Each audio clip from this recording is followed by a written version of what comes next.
Hi, everyone. This is Michael Condon representing the TooMedToo's Star Wars Network. We've got your fix. And this is the Bacta tank. I just want to let you know that this is brought to you by my um, Patreons, or I guess it would be my patrons. I have a Patreon page. You can find it at just go to Patreon and it's TooMed2. And those patrons would be Rural Farm Boy, Mr. Rez, Kylo Customs, Kylo Ren Flores, and Chris from Kentucky. If you want to hear me announce your name at the beginning of every show, just throw me some money and we'll see what happens. My featured guest today is a podcaster that I'm sure most of you probably know. We have Alden Diaz. Alden, how What's are you going on, doing? man? I'm good, dude. I'm good. I know we were just talking off the air about how the question, like, how are you doing right now, is sort of like, how are you doing, all things considered? How are you doing at, like after, Yeah, losing 2 life bars in a video game? But doing all right. yeah. Everybody's. This isn't, the best of times. It's not the worst of times. Yeah. It's not good times. I think that it just kind of there's a lot going on, and I think really what it is everyone needs just to be a little bit understanding, and understand that there's not one inherently bad person or group. There's not one inherently good person or group, and just kind of see what's going on, and try and realize that you need to take the people that um, I don't know aren't really the bad ones, or that there's still a lot of good out there. And the one of the big culprits, and I'm not blaming it on them 100%. I think that they're just part of this is the media. I Hmm. know a lot of social media was showing today, cops breaking windows out. That was going around on Twitter today. And everybody's saying, see, the cops are staging it all. None of this has ever really happened. It's all the cops. And it's like, well, no, they're knocking out their windows so they can drive their car, or they're knocking out the windows so they can go in and stop the looters. But, it's kind of, you can't, like they say, a picture is worth 1,000 words, but you kind of have to use your brain with a lot of the things that are going on with it. Yeah, and perception is reality, and at the same time, it's like you're saying, there's so much gray that there's never going to be the all-encompassing story, and it's like, to put it in the lens of like what brings us together. I mean, even with Star Wars and things like that, as a microcosm of it, you go to like any George interview, and this is the stuff that he was talking about, just sort of into real life in a way that there hasn't really been in a long, long time. So it's just been interesting to see how people are reacting, and obviously it's a time of fear, and a lot of people feel guilty for watching a movie they like, or for talking about Star Wars or Marvel or DC, or even stuff that like my mom watches on TV, just stuff that she's into. Like people feel bad for wanting to relax, and I think that you need to remember that you're human, and that it's okay to take a second and just laugh for an hour. Like I was watching the Josh Gad does his Reunited Apart show, and he Mm-hmm. reunited the cast of Lord of the Rings. And I watched that for an hour, and it was just nice to just be in that for a second. You want to be aware, but also don't hurt yourself, just looking at sadness 24/7. Yeah, and I mean the thing with that, I have a lot of friends or people that I know that do podcasts or um, shows or content creators, and they're taking it, to put out a show while everything's going on. And I kind of feel the same way, that it's kind of like an escape. And you know um, not that I really think it's like a service that I'm providing, but Right. maybe someone watching this, it will give them an hour break, or listen for an hour, give them, to not think about it, or do. Yeah. And and we're not brushing it under the rug. I mean, we haven't really. I mean, you mentioned George, but we really haven't talked. These first few minutes, it's kind of been what's going on in the world. And I think we're both coming from the same place, where it's just you have to, you know, it's you need the moderate there, not the extreme fringe on each side. And you just have to be intelligent when you're thinking about it. And it doesn't matter who's starting something, or who's invoking it if it's the far left or the far right. It's the fact that somebody's not doing it, which is taking away from the message that needs to happen right now. And like there's a very important message that's going on, and it's being dumbed down by one of my friends posted on, he's in Queens, posted a huge park, and everybody was sitting down, in unity. No one was being violent, no one was doing anything. But you're not going to see that on the news, because breaking windows is going to make people watch. People sitting around in a circle isn't going to do anything. Yeah, it's a ratings game. And that's what kind of fuels the fire. And if you don't agree with someone, if like I, just to be perfectly honest, I made a comment and my comment was they're two separate issues, because someone brought something up and I said it's two separate issues. I was instantly a racist and I hated colored people and this and that. And I was like, and my only defense was I didn't say anything about race. I said it was two different issues. But if someone else, was to say, Blue Lives Matter or something about the police, and you said, well, did you see what they do? And then all of a sudden they're labeled, well, you hate police, you don't support the military and this and that. It's like, so it's people being closed-minded and not being able to have a conversation, and which is one of the biggest problems too, because then you have to sit there and defend yourself that you're something you're not because you don't agree with someone.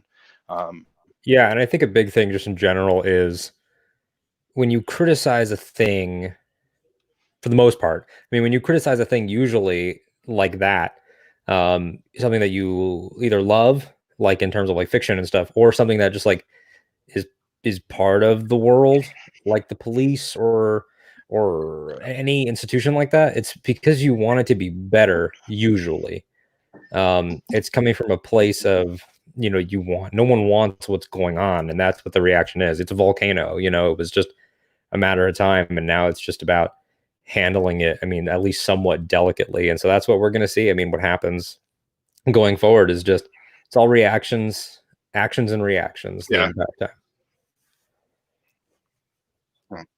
And it's just, and I don't want this to sound the wrong way, but everyone needs to just, really take a step back and pay attention to what's going on and not jump to conclusions because they heard or saw something. I don't mean like, in person see it, but I mean, some of the tactics that are being used by both sides for things, isn't how the majority is going down. It's this very small microcosm of what you're seeing, and going back to it, not that I'm trying to beat the media, but it's like it's what the media is showing you, and you don't really know what's going on. But hopefully as the next few days go on, things will start to mellow out, I guess. And you can, if you can get rid of a lot of the looters, you can have more of the protests going on that right now you can't even do. You can't tell a looter from a protester. Doesn't matter, what race or creed they are. They all look the same. They're all dressed the same. Black, white, whatever, so it's, it's, you need to get rid of the looters so that you can have the demonstrators to actually, get their point proven. Because when, people are kind of in the middle, like, okay, and then they see all that going on, they're going to be like, okay, well, that, this movement's bad or whatever, when it's really not. It's a good movement. There's just bad aspects that have absolutely nothing to do with it that are diminishing it. It's just, in my humble opinion. Yeah, man. Yeah. I feel what you're saying. I mean, people, historically, people just take, you take a narrative, or you take a wrench and you throw it into a thing and it changes the narrative. And so then it's all about perception and skewing things, and that's what we're seeing. Yeah. So, hopefully, and, I mean, there are changes that need to be made, and hopefully, I don't want to, hopefully good will come out of this. And it sounds weird to say that, but hopefully it's not for naught, and we're not having the same conversation 3 years from now. About whatever we can talk about. Remember how bad it was 3 years ago, and thank God it's better. But you got Rural Farm Boy saying hello to you in here. I don't know if you can you see the chat? Do I have the chat on for you? Let's see live. Oh, here we go. Yeah. I'm moving into the live comments here. Okay. What up? Hey, what's going on? Oh, a couple of good guys in here. Roll Farm Boy, Mr. Rez. Yes, I can see the chat now. Hello. Hello. So, all right. So tell everybody now that that's out of the way. So tell everybody where they can find you, what you do. Yeah. So professionally, I work in radio here in South Florida, in the Fort Lauderdale, Miami markets and stuff. And then I sort of spun that off into doing my own Star Wars podcast. I had a Star Wars podcast back when I was in high school, and I've had different shows over time. And I was doing YouTube work for a website now that has gone on and other things, and I'm still buds with everybody over there, called WeTheNerdy.com. But over the years, I sort of was like, I want to get back into Star Wars because it's the thing that I like most. So I started Ahch-To Radio, obviously named for Ahch-To, from the sequel trilogy. And even though I am a prequels kid, that's where it started. I decided, I would name it for the era that we were in, at its genesis. And so Ahch-To Radio started the week of Celebration last year, Chicago. Hey, Joel. And so, yeah. And so I launched it, April last year, and I wanted to make it, at first I had it sort of being like news breakdowns and stuff like that, and then discussions, and I still will do news. I still will do reviews and things like that. But really, to me, it's just about the individual perspectives and the ways that people connect with Star Wars. I mean, I've had guests on that are into, creatures and crafting. I've had guests on to talk about representation. I've had people come on to talk about specific comics and arcs. I've had people talk about how it influenced them in college and things like that. And people that have written books and people talking about the comedy of it, and everything is sort of like that person's window in. So that's what we're doing, and doing interviews and things like that, and popping up other places. So yeah.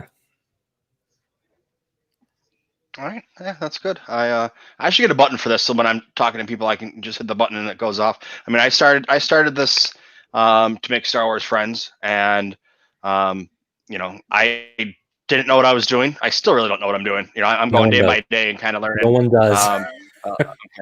Okay. I'm still trying to figure out how to set things up on the computer. Every day I'm asking people, hey, how do you do this? How do you do that? But I wanted to make Star Wars friends, and I was, I put out 1 or 2 videos, and somebody hit me up on Twitter. They're like, hey, we're getting together. There's a big group of us. You want to get together?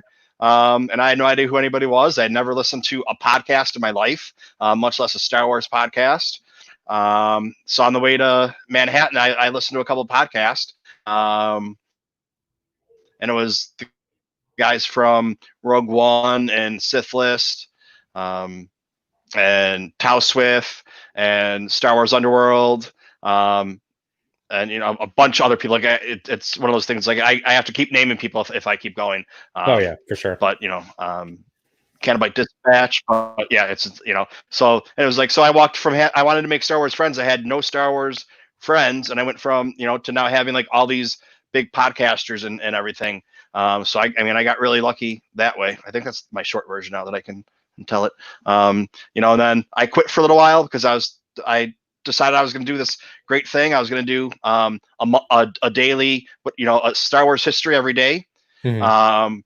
And I was going through the year by book, the Star Wars year by year, and I was going through that page by page trying to do it. So it was taking me to put like out a 5-minute video or a 3-minute video. It was taking me like 4 or 5 hours to do every day, plus going to school, plus going to work. So I did that for a couple months. I burnt myself out. I was like, I'm done with YouTube. I found some friends. I'm good. I don't want to do it anymore.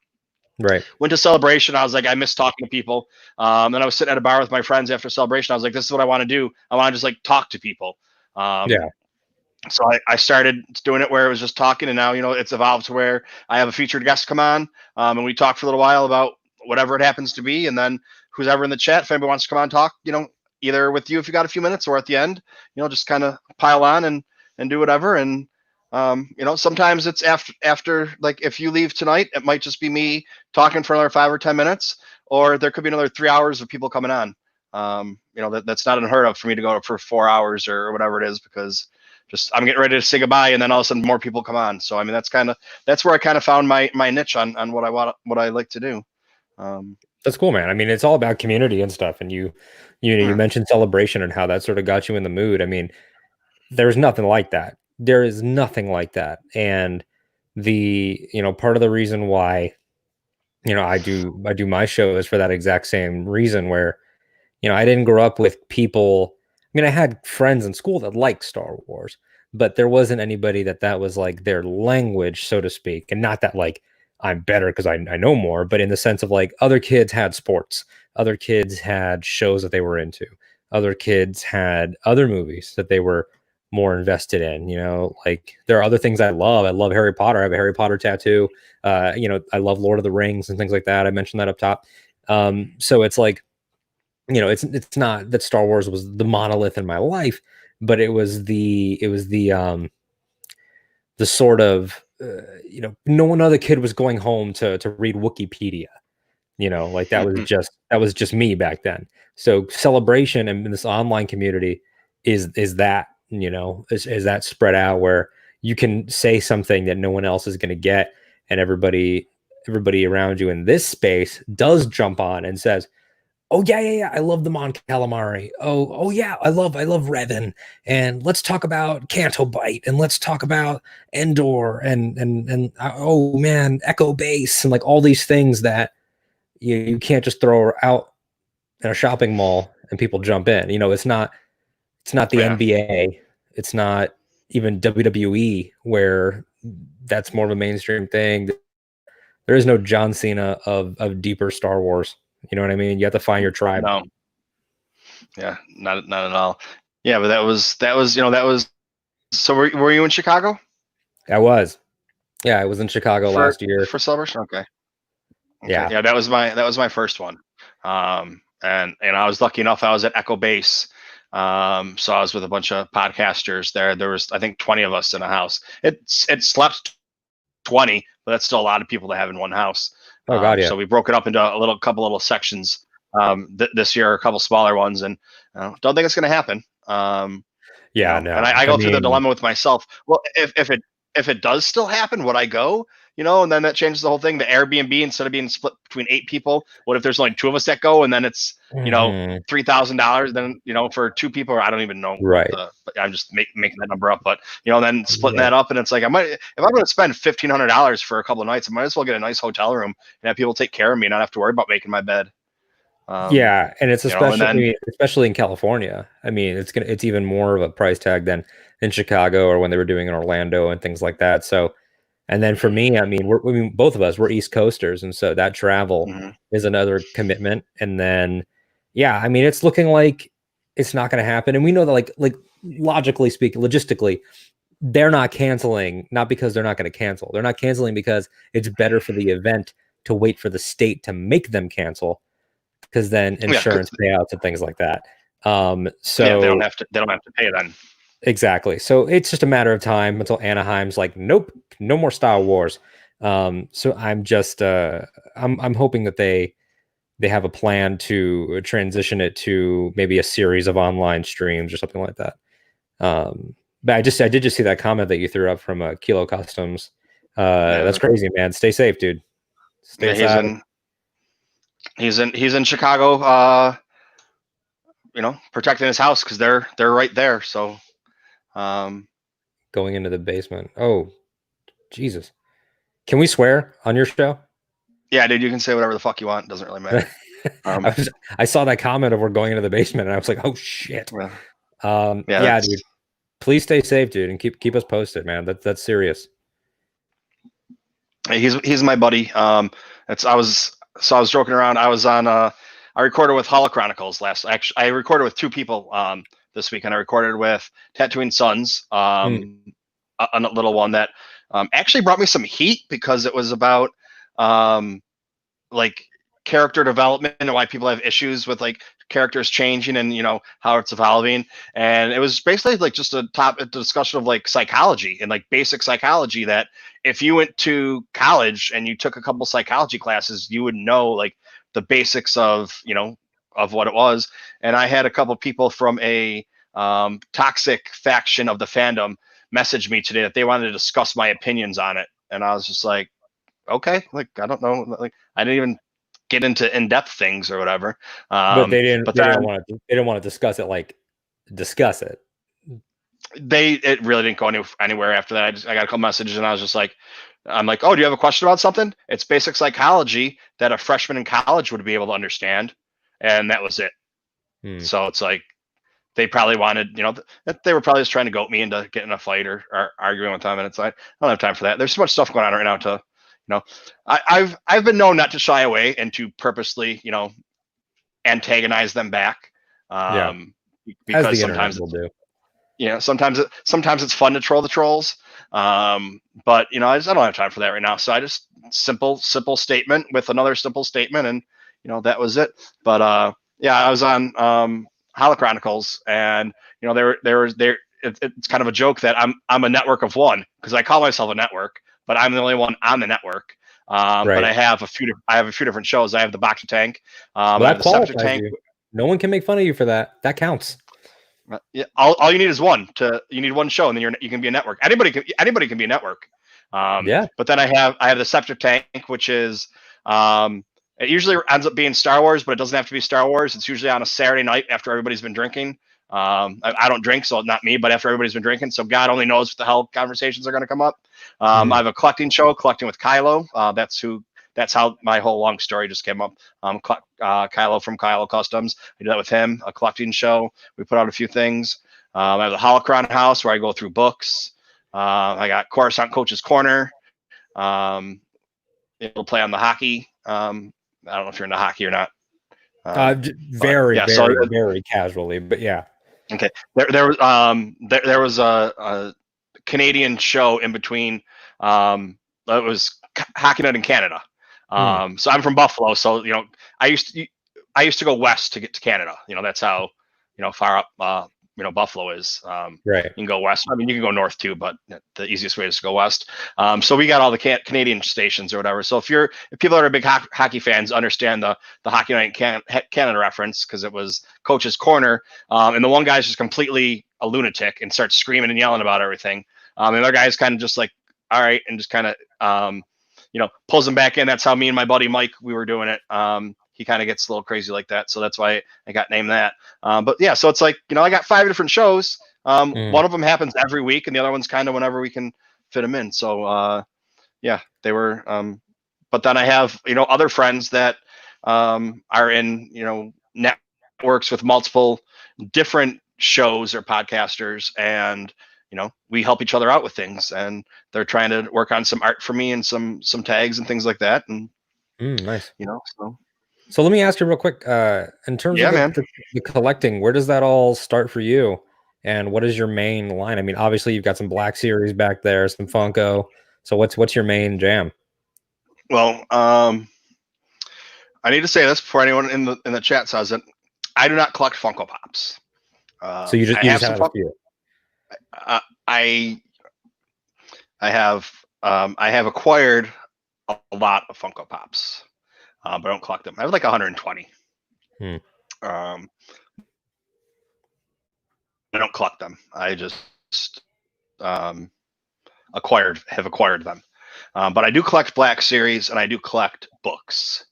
I have a lot of toys from when I was a kid that are still in a box. I have a box at my mother's house and a box at my sister's house that I've just never brought to New York City. When I moved from Buffalo to North Carolina, I never brought them there. And then when I moved, to New York City, I never brought them here. They're just kind of sitting there because I don't have room for them. I don't even know what's in there. That's what I was saying when I was on their show. I have no idea what's even in there. There could be 2 Star Wars toys. There could be 200. Could be a treasure I know at one point in time right? I had the. I know at one point in time I did have the R2D2 with the lightsaber, the pop-up lightsaber. Whether or not I still have that, I don't know. Whether or not the lightsaber's even there, I don't know. So it's just one of these days when I get back there, I'll go through them and see what I can bring here. But yeah, it's mainly Black Series and books and Funkos, even though I don't collect them. So you got and oh, see, there you go. Michael does not collect Funko Pops. It is well known. I had Gus Lopez on here a couple weeks ago, and he's one of the in my words, he's one of the biggest Star Wars collectors that there is. And he said verbatim, "You do not collect Funko Pops." I goaded him into saying that, but he still said it. So that's my go-to on there. That's funny. But no, and yeah, I didn't really have anything until not this past New York City Comic Con, but the one before that.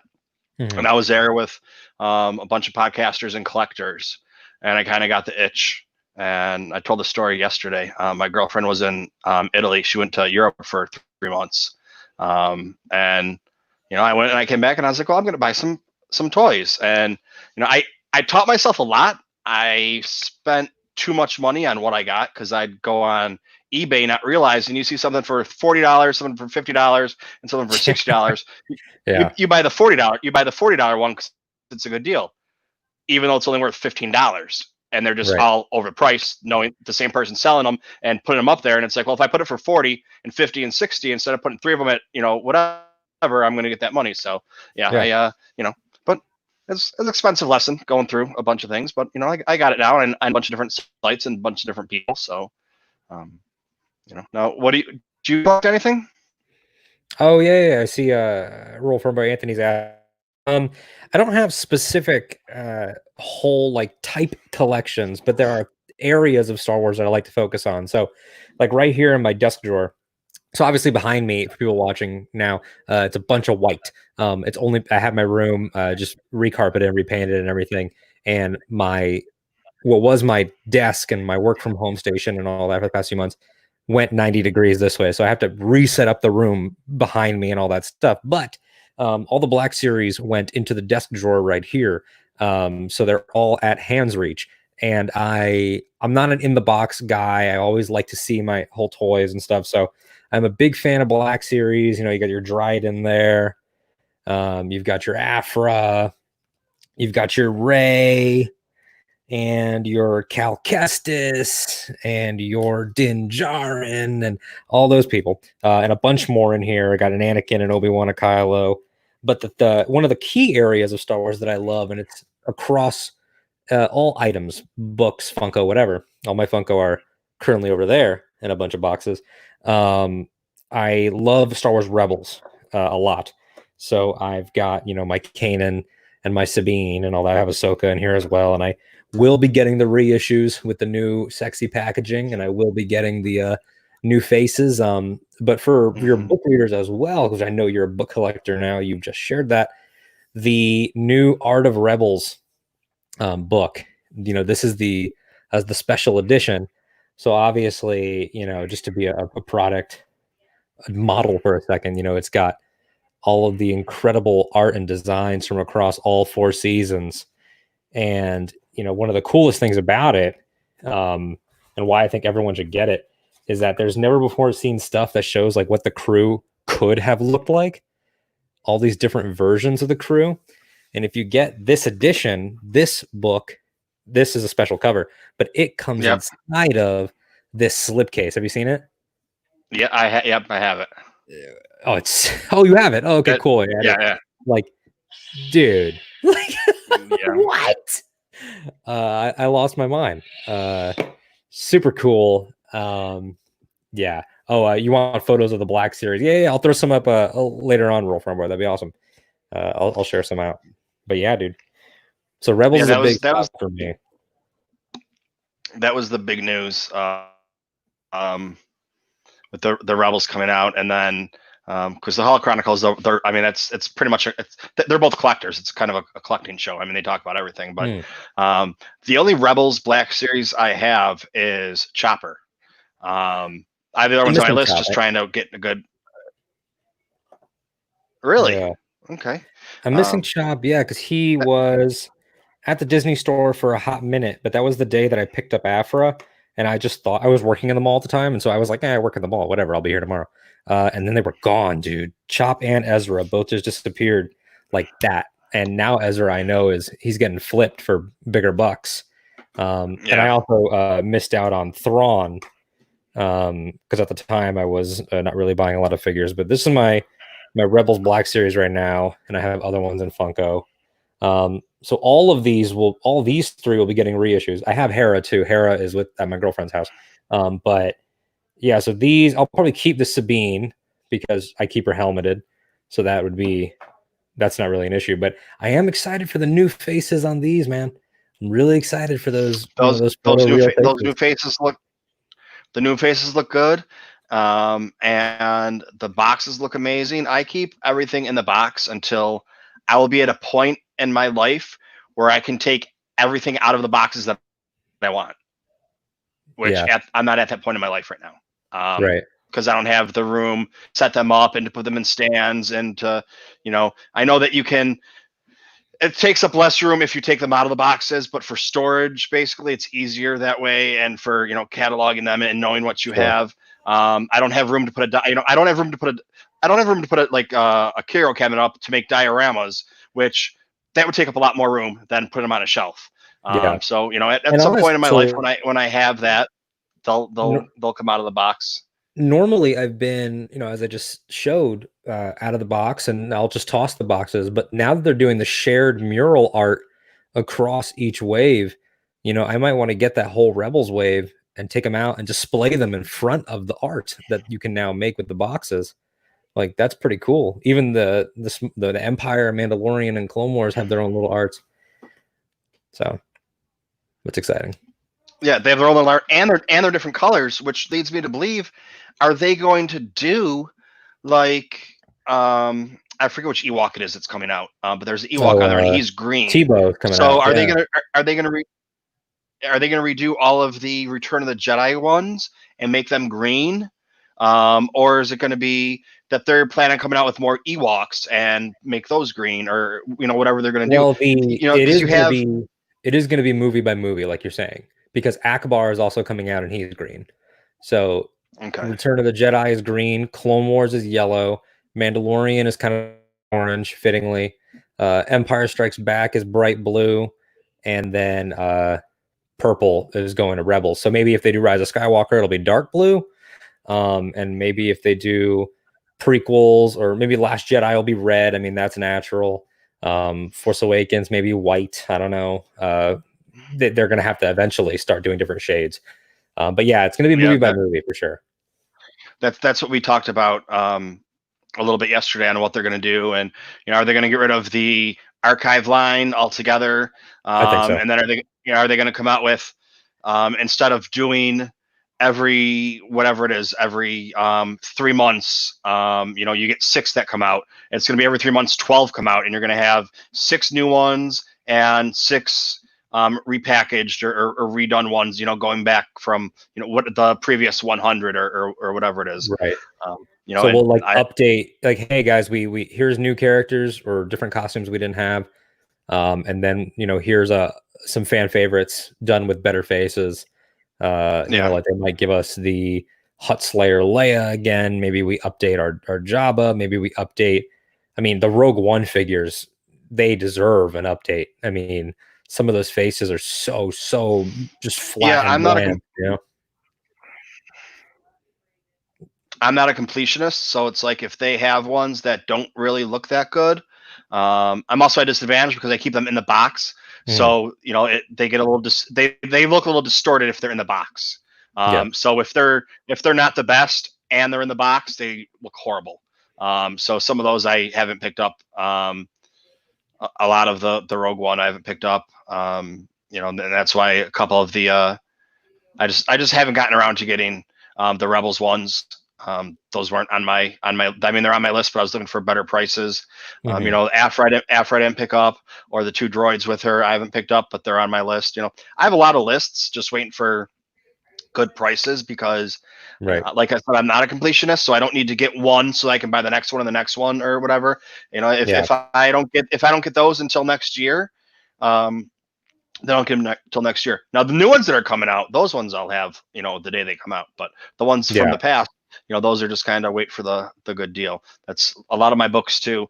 I get them on like Goodwill.com or Amazon, used Amazon books, just because there's so many of them, that it's, you can get a $50 or $60 book for $5 because it's used. Yeah. And then if it's not in the best condition, you don't feel that bad because you didn't spend that much money on it, or, it's just a little game I play with my I play just trying to get the the best I can for the cheapest price. And all of a sudden, you watch it because all of a sudden a book that's very good or like new comes on for the same price as the adequate books or whatever. And that's the ones I jump on. I actually picked up a Dressing the Galaxy book, which has been on my list for 2 years. Awesome. I don't have it yet. It's supposed to be going in the mail today. Somebody hit me up on Twitter and said, "Hey, are you looking for this book?" And I said, "Yeah." And they gave the person, they hooked us up, and I talked with them, and I said, they said, I want between this much and this much for it. And I said, okay, right in the middle of what you said, and that includes shipping. And they said, okay. And they said, well, there's a problem with the binding. And they showed me a picture. I was like, listen, I can't tell how bad the binding is from the picture. I was like, just send it to me. If it's really that big of an issue, we'll talk afterwards. But I'm not going to nickel and dime you for something because I can't tell the binding in a picture or whatever. Yeah. And even if I do have to get the book rebound, it's still cheaper than I would have found it anywhere else. Which is how good of a deal I got it. I mean, the book's $800 new. If you find it new, because I think they only made the one edition of it and nobody wanted it. In 2005, who wanted a book about costumes of Padme and the prequels? There's a lot more they to weren't it, there yet. I mean, the fandom wasn't there yet of loving those movies. Whatever happened with those books, I don't know, but they didn't make a lot of them. So now if you try and find one new, it's $800, $1,000. Even a used one in adequate condition or whatever is $300 or $400. So it's crazy. Yeah, I mean, that's why I haven't bought it. And I found, I was like, I pulled I dropped the hammer. I pulled the trigger when I found that one. And it was just like, like I said, it's a good deal. And I don't know, hopefully it's not too good to be true, but we'll find out. But that's going to go up there with like one of the prized possessions. And, the prized possessions aren't a dollar value thing for me. I've said like the hat I got from Star Wars Celebration last year, the Star Wars Spelled Out hat, I have one of those. And that's like, people say, oh, if you could only grab, if your house was on fire, you could only grab one thing. What would you grab? Like, I'd probably grab that hat because it's not the hat itself. It's just just a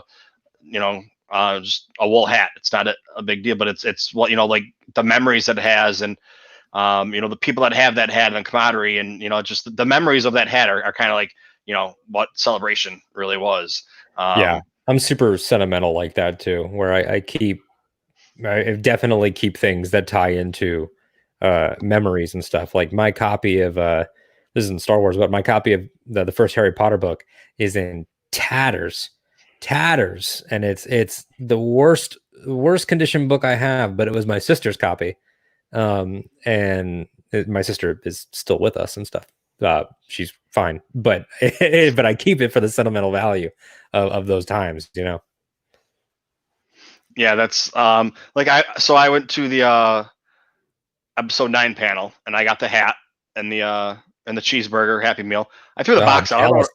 I don't know what I was thinking. I threw the box out. I should have saved the box because people are just throwing the box out there. You turn around, I don't even know. They were going for like $50 or $100 on eBay the next day. Did you eat the meal on the spot when you got it? Yeah. Was it actually like fresh? They had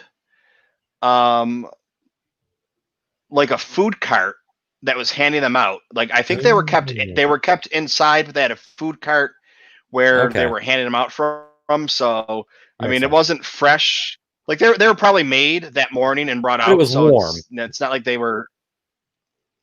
I mean, it was not cold. Room temperature, I guess. But I gave the hat away to one of my friends because he didn't get to go, and I was like, "Well, here you go." And he's like, "Oh my God, I'll pay you for it." And I was like, "No, dude, like, I got my hat. I already got my Star Wars hat. For the, would it be nice if I, still had it? Yeah, but it made his day just giving him the hat because he couldn't make it, and I got my hat. So, I mean, that's kind of what it's all about. And it's awesome, man. Especially with the collecting, I have a couple people and a couple friends, and sometimes it's like, oh, you need this, and you just send it to them, or that they need it, you just send it to them. Other times, they're like, okay, I'll send it to you. It's going to be this much money. Just kind of, it's one of those. It's a lot of factors that go into it. How about back and forth, and if you have extras of them, and I don't know, just it's just one of those things that, yeah, it's what friends do for each other. Absolutely, man. We've got someone, Kyler and Flores coming here saying hi. Hey, what's going on? What is going on? Rural Farm Bay throwing shade at you for throwing away the Mickey D's, man. Oh, what are you saying here? Everybody threw them away. Nobody was saving them. I mean, well, the majority of the people were not saving them.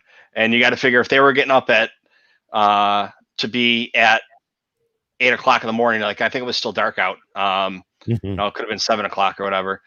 People weren't saving them; they were just throwing them out. And if I would have thought about, like, I had saved it for a little while, and then it just became a hassle, and I was like, oh, well, I don't even want it anymore. But now if I have in mind for next year, like I said, it was my first celebration. I was still trying to feel things out. So the next one, I'll be saving everything, because I've realized that everything has a price tag now if it's from Celebration.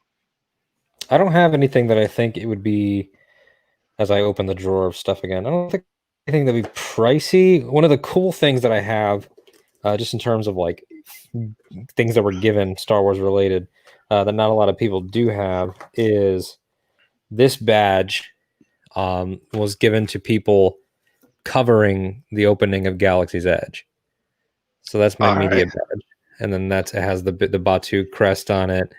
And it was like scannable, and it was part of the event, and the lanyard and all that. They gave us a backpack and a bunch of other stuff, a canteen that I have, and that was fun because I went for work. That's how I pitched it, of course. And then once I got up there, I mean, I was just like a mess the entire time. Like, I'm so happy. This is where I want my ashes scattered. So that was a cool experience. Very Celebration feeling. We need a lot more of that. I would love it if they did even a few just celebratory mini celebrations over the course of a year. I would gladly pay to do that, or some online stuff and things like that, where especially now, I mean, the wait between celebrations is absolutely crazy. And I've been to other cons, I've been to a lot of other cons, and there is nothing like that. Nothing. Yeah, I'm going to have New York City Comic Con in October, and then Celebration sometime next year if they decide to do it in April. I think they're going to do it as soon as they can, but they probably are going to try and keep it in Anaheim. I would guess. I would guess too. Since and it they also already depends on what we don't know is what's the next dated thing. We have Mandalorian season 2 in October. We don't know when the rumored Rebels sequel is coming. We've heard fall, but even then, that would again put it up against the now canceled. So what is the 2021 thing? Are they gonna want to do Celebration right before Cassian, right before a Cassian trailer or something like that? Like they've got to tee up their shot. That way, there's enough lead time so that they can be like, boom, here's the first look at this. And then there's a few months to then people to devour it and get excited. Well, also, where are you going to put it too? I mean, if conventions are, I have no idea. Conventions are done years in advance a lot of times. Or if somebody has a convention every year, they're kind of a standing convention here every this weekend or whatever it is. Right. So it's kind of fitting that in too, and then what they're doing it. So it's kind of like, when can they fit in the convention? And then everybody's canceling their conventions and has to reschedule them. So who gets first choice? Does Lucasfilm and Disney get first choice because they're there and they're going to have it again and they're in Anaheim? So it's Anaheim. You want to make Disney and Lucasfilm, I think, happy versus the Dennis convention, even though that they come every year. But especially with Disneyland being right there and the amount of doubling up on cash that the city benefits from. I mean, they were going to do the, hey, Celebration's over, walk on over for the Star Wars night, and those tickets went like that, and I didn't get one. But that was the plan, and they want that. Yeah. Well, that was the other thing too. I purposely didn't get one of those tickets because I was like, okay, if I'm going to spend that much money, I either want to go the day before, I either want to go like 1 or 2 days, um, completely separate, so that I can do everything. If I'm going to go there, I probably wouldn't build a lightsaber, but I'm going to go there. I'm going to build a lightsaber, and I probably wouldn't build the Dude, droid. I you wouldn't build the have droid. to. I wouldn't build a droid, but I'm going to build a droid if I go there. So it's like those are two things. And then I want to hit up Olga's Cantina, and it's like so I want to do everything I can. Well, that's my entire day. That's not even waiting in line and for rides and everything. Mhm. So it's like maybe I do need 2 days, and you don't have enough time to do that in one night if you did it like that. So if I'm gonna spend that much money, I might as well just go for a second day. Um, but let's see what this. It's long. I don't know what it says. I'm wondering when Celebration starts becoming more and more irrelevant, with D23 always being the place for big announcements. I worry and think about that. Um, I see the point. I mean, D23 is where they announced. They had announced already the casting and show, but that's where they first spoke about it publicly, with Alan there. We had the whole Kenobi reveal with Ewan coming on stage. So I get that, but I think that announcements is different than hype. Where D23 might be where they say we're doing this, but when you get the deep dives, that's always going to be Celebration, because those are the people that are going to appreciate it. Like, we knew Mandalorian was happening because of just news and press releases, but it was Star Wars Celebration where they were like, here's the behind the scenes, and only you guys get to see this. So I think that it'll always have the deeper nerdy vibe for Star Wars. Yeah, I mean, and then like even going, so you have San Diego Comic-Con canceled, which so they're gonna have to reschedule, or they're rescheduled for next year, postponed, or what, I don't know the exact verbiage of it, but it's not happening until 2021. Yeah. And then whenever D23 happens again, does D23 get pushed back because of this? I mean, that's the other thing Who too. knows? Trying to fit a bunch of stuff in, they might put D23 off another year to get the Celebration in there, or they might try and do move things around a little bit time wise, and we might not get Celebration till the end of next year. So they'll try and put something in. I mean, they haven't even really they haven't even canceled it yet, so, or postponed No. it, so we don't even know kind of what to think. When it could possibly be. So it's just complete guessing on, well, what if it's here? What if it's there? What if it's so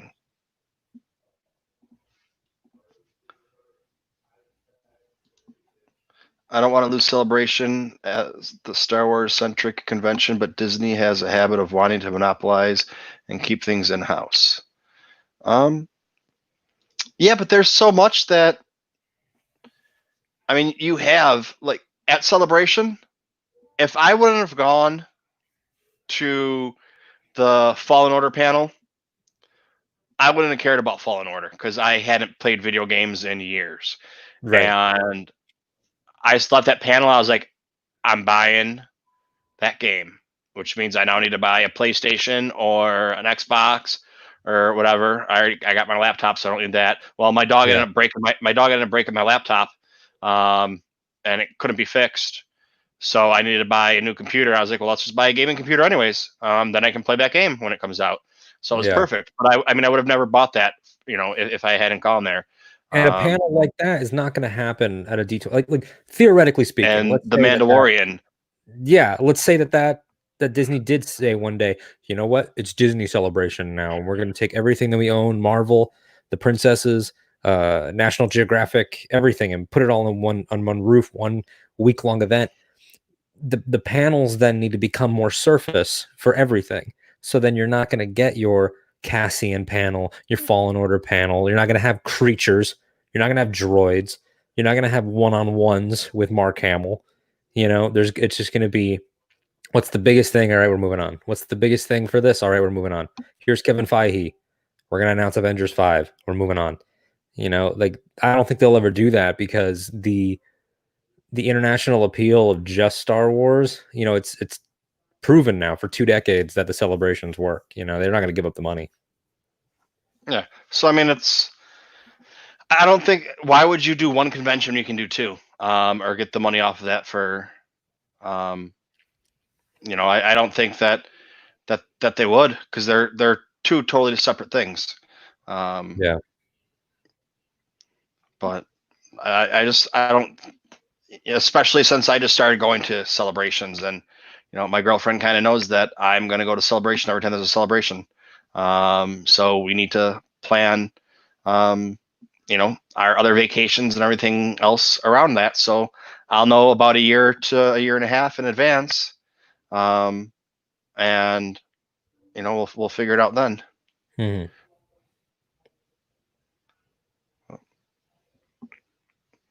What is your favorite, or what is this one? What is the next Rebels Black Series figure you want to see? I want Agent Radis. I think you mean Agent Callus.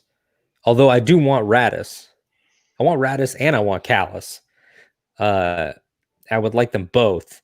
But Rebels overall, I mean, I was talking about this with a buddy actually yesterday. I would love to see Star Wars Rebels Black Series figures of the season 3 and 4 looks. Blind Kanan with his mask on and his beard, or Hera in the X-wing orange flight suit, or Ezra with the short hair, or Sabine with any of her various looks. So you could update everybody. But I think that a Rebels Saw Gerrera could be cool. Rebels Rex, I mean, Old Man Rex would be awesome. So there's a bunch of ways you can go with it, but ultimately, these are my two pipe dreams for Rebels Black Series figures that will never happen, I don't think, because proportionally, they've made the 6-inch figures and all the size variants make sense. So your Baby Yoda Black Series figure stands at the right height to scale against your Mandalorian, and your Jabba the Hutt stands to scale against the other characters. Same with your speeder bike and stuff like that. So, but I would love a big ass Black Series Bendu. He'd probably have to be like that big. He'd have to be huge. Or Black Series Loth Wolves. You could put their characters on their backs. That'd be badass. Book it, Lucasfilm. Yeah, you heard it right here. Book it. I know you watch the show. Rebels Mall would be badass too. They're not watching my show. They're watching it for you. That's what the difference is. I would hope so. Hey, Lucasfilm, if you are watching this for me, call me anytime. Anytime. And if you're watching my show to watch him, call me anytime. Yeah, stay here at his show too and call him too. Always looking for jobs. We are. But yeah, Rebels Darth Maul would be great. Love Rebels Maul. I mean, I just like, he's like more husky. He's like spindly, kind of. He speaks, Whitwer performs it, more old and decrepit. He's got the hood up and he's walking through the desert. He's just a piece of shit. Just rough life. Like that's my favorite Maul right there. Well, they did the Spider Legs Mall at Celebration, and it was one of the statues. Yeah, that they did, and that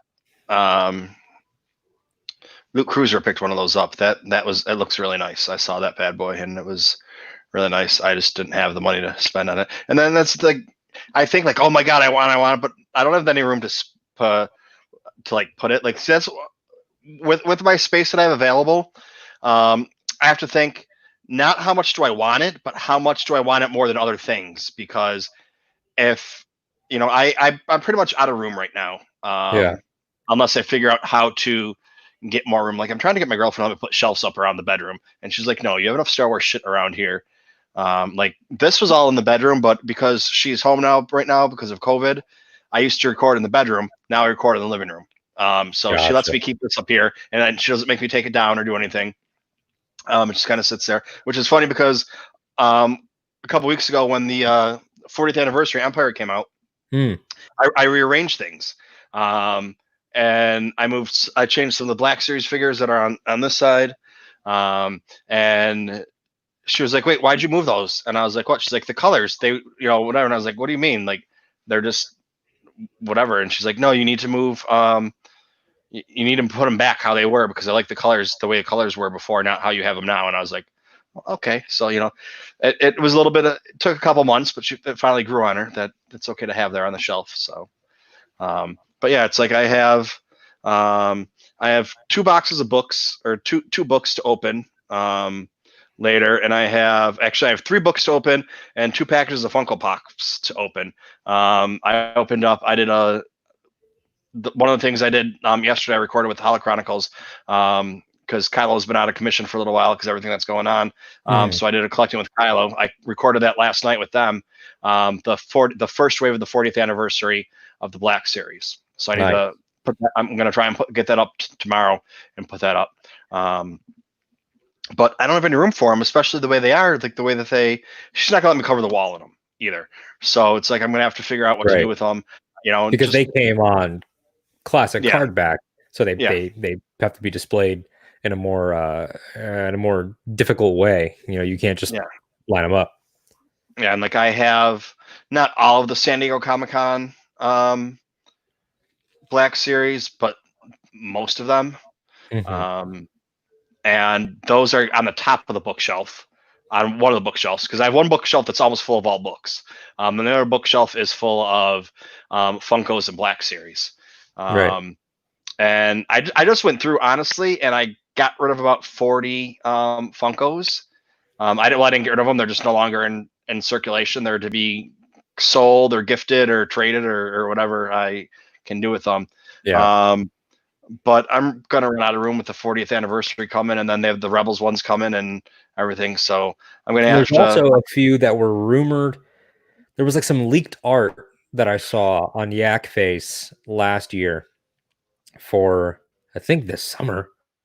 Maybe they pushed it back because of this redesign or something, where the guy that would do the art on the boxes, like I think you have your Revan back there up top, like the standard black box art with the black and gray.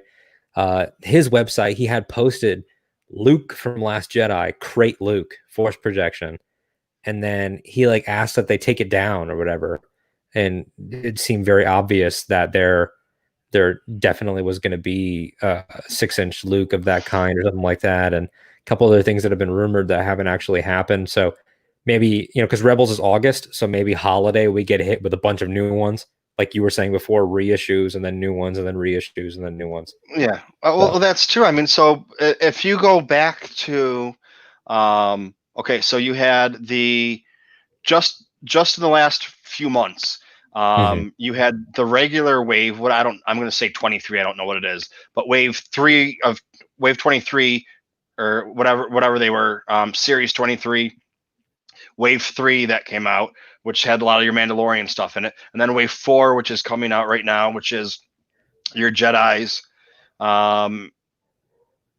being like Obi-Wan, Anakin, I forget which other. Keep Fisto. Yeah. You have that coming out. I mean, so there's 10 right there.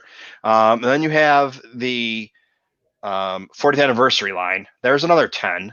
You have the probe droid. You have the 2 that came out that they put them in the wrong card back.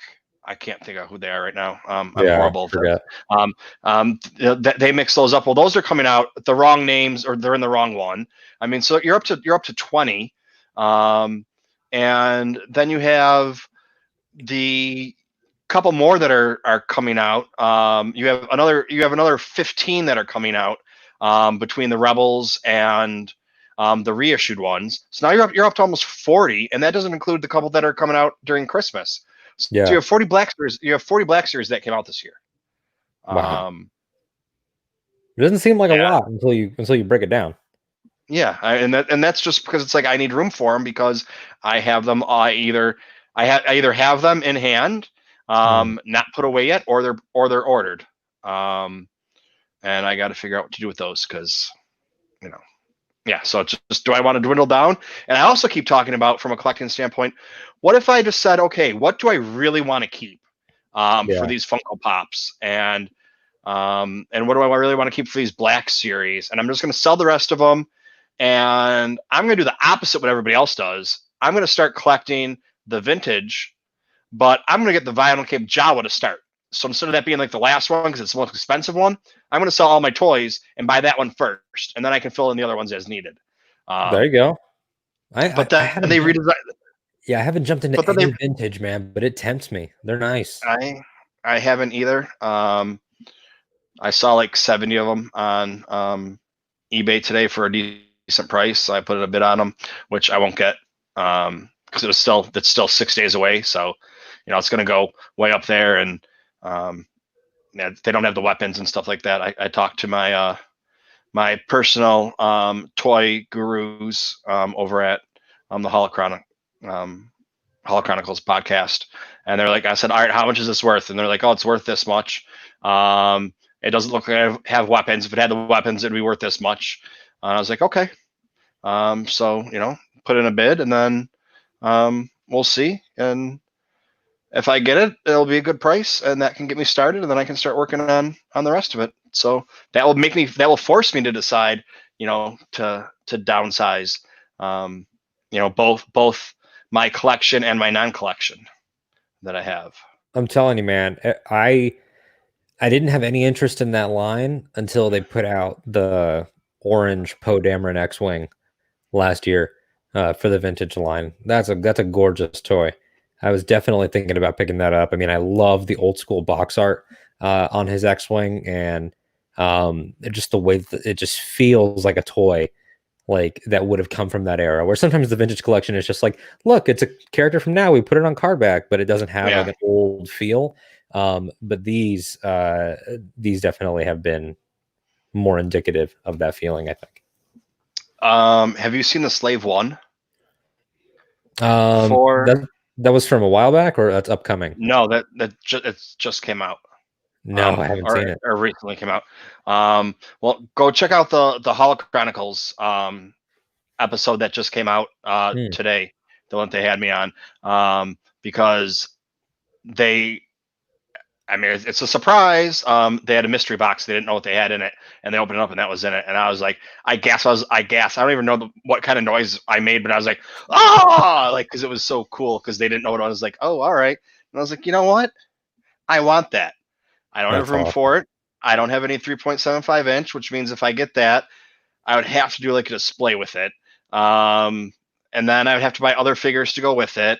And then, of course, I'd want to get vintage figures to go with it instead of the new ones. And of course, even that would start a whole habit for you. But even though it's new, even though it's a new toy, it's a new vehicle, but it's like it comes with Han and Carbonite. But that's it. So, where is it then? I had a good reaction. Yeah, I got to go check that out now. I want to hear the squeal for the Slave One, man. And that's the thing, is that like you think about getting something like that, and my brain immediately goes to like fantasy dogfights. Like if you picked up even without any 3 3/4 figures, if you pick up a Slave One and then you pick up Poe's X-Wing or something like that, to do a display of the two of them just sort of going at each other or something, like in the middle of your bookshelf, like that could be fucking awesome. And then I think about on the Black Series side of things, that Hoth's Snowspeeder for Empire 40, that expensive bad boy, that thing's nice. Yeah. Somebody has it on sale for $99 right now. Maybe Megapolis. Ooh, don't say that to me. I think it was recently, because I've been checking. I go through Entertainment Earth is good, but like I got, just because instead of like one of the figures was out that I was trying to get, or sometimes like you can't get the loose figure, so you have to buy the case. Then you end up with an extra figure or two to that you either need to sell or trade or get rid of, or my thing is like, if I might just have, for the Kessel Toy Run, I might just have a big box to ship at the end of the year for extra stuff that I have that, it's almost impossible to sell a $5 Funko Pop, something that's worth $5 on eBay, because what's someone going to pay for it? By the time you ship it, I mean, I don't have a retail license, so it's $8 for me to ship something. So even if I charge them $10, I make $2 on the whole thing to ship it. It's not really worth my time to ship it for $2. And by the time you put the box in there, and I got some stickers now, put the stickers in there and everything, make it look all pretty. But it's kind of like selling them in bunches or groups or whatever. But so I might just have some big boxes to go for the Kessel Toy Run at Christmas to get rid of some of this stuff. But yeah, it's like maybe I could start getting some of that stuff, and I'll get the vehicles. And like people do the dioramas, and they'll have it hanging. I'll just hang them from my ceiling, and that would be. I'll start hanging the stuff from my ceiling, and that will be my way of like, they're not shelves, they're good. Yeah, this is house decorations. These are not collectibles. This is tasteful. Yes. This is adult decorating. I don't know whose taste you would think it would be, but probably not mine. $2 is some fries, bro. I like that, Hana Chronicles. I like where your head's at. Mm-hmm. Like where your head's at. If we weren't in quarantine and in the middle of chaos, I might have to slip out and get some fries. Fries sound good. Well, this is another thing I'm going to plug Holo Chronicles because they're great guys. They always talk about, should you leave it in the box or take it out of the box? And some people take everything out of the box. Some people leave everything in the box. Some people are kind of like, it depends on what it is. And a lot of the stuff, it depends on what it is, whether they take it out or not. And they were discussing, I said, you should take it out of the box so you can play with it, but then put it back. If you're not going to just really display it well, like a nice display or whatever, put it back in the box so you have it to store. And then anytime you want to use it, you just take it out of the box. So they're going to put a poll on Twitter, which I haven't seen yet. They said they were going to do it. It was going to be leave it in the box, take it out of the box, or donate to Michael. And I haven't seen that poll. I haven't seen that poll yet. Just saying. We have to stack it for option 3. Everybody needs to flood option 3. Score this man some toys. Yeah, man. It'll be the worst mistake they ever had having me on there. Just cost Josh $150. I'll pay the shipping. Don't worry. But all right, I'm gonna, if you don't mind, I'm gonna put this on here. I'm gonna open this up, see if anybody wants to stop on and say hello to you or ask any questions. Yeah, for sure. Totally love to answer some questions.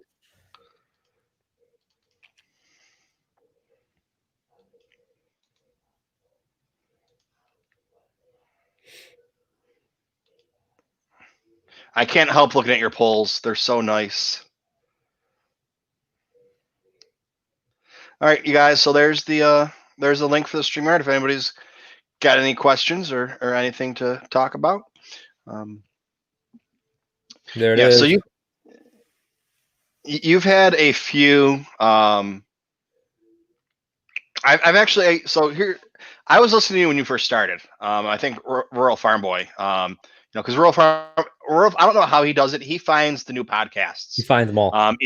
When they're not on Twitter, like even before I don't know what he does to find them, but he finds ones that are brand new or going to be starting or whatever. And, he passes them out or whatever. And I gave it a listen. I was listening to it. But so my podcast, so I was using Podbean or BeanPod or whatever it was. And it erased all of my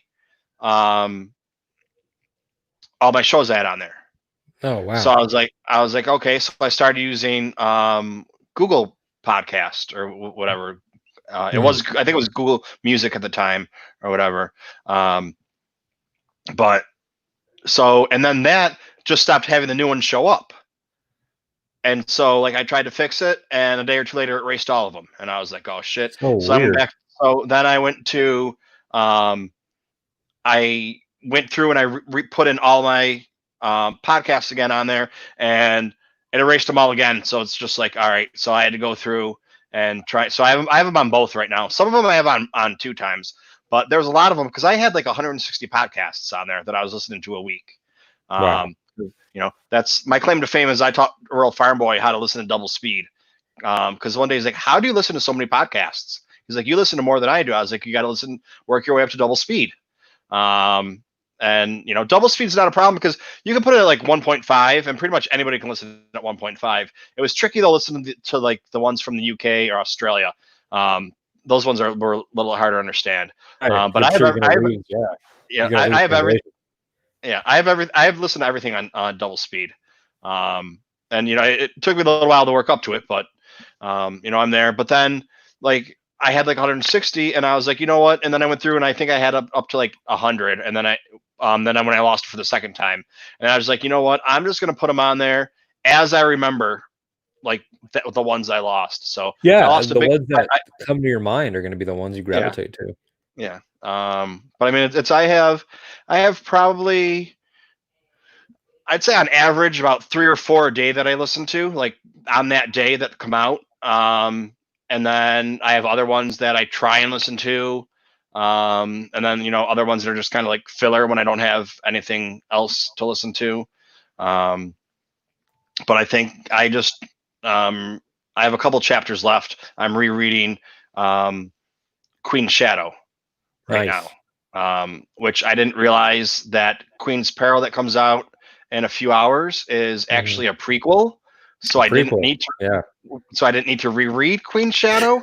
So I think right now I have 28 podcasts on my list to listen to. Because I lost all that time on. I lost it all the time. I spent all the time with the book. What do I have? I have. Oh, it's not even telling me. I have 24 podcasts to listen to, or that I'm behind because of the book, or mostly because of the book. I read it I went through it in 2 days, so today's my 3rd day of doing it, I think. Nice. But that's 4 or 5 podcasts each day. That would have been, I'd probably have 10 on my list right now. But what are you gonna do? All right, we're gonna try and bring Jay on here. Jay has a lot of issues with getting on here. He can't usually get on here. So, Jay, are you there? Jay, nope. No, looked like he was connecting for a second, but yeah, he has. I think he has bandwidth issues, or I mean, especially right now, like we were saying earlier. I mean, everybody's connection is stretched. Yeah, but he either has an older computer, or he's using both his computer and his phone at the same time to try and get it.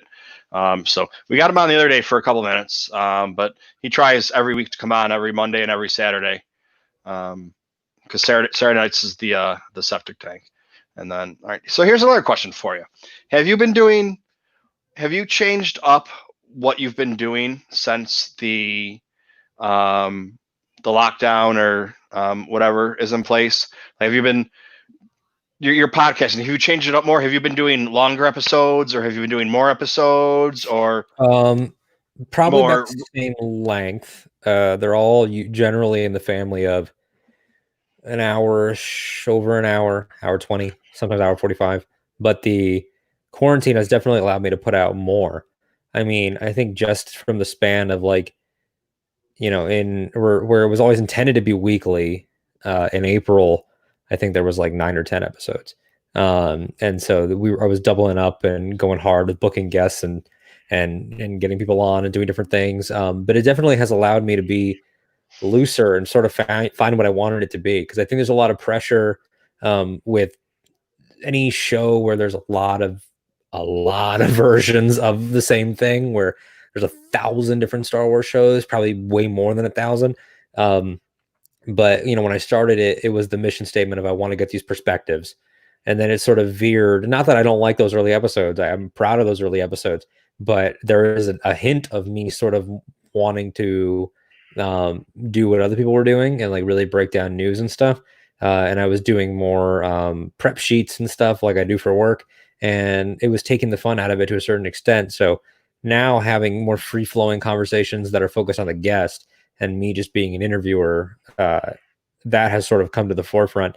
And also a couple times now in quarantine, on my show and other shows, I've been able to just kick back and do commentaries. So right now on my feed for Ahch-To Radio, you can find Attack of the Clones commentary that I did, and a solo commentary that I did, both of which were tons of fun. And I don't feel as weird about dedicating a couple hours to them anymore because I'm not going out, so so that definitely has changed things up. I don't know about for you too, if it has made you put out more or go longer or anything like that.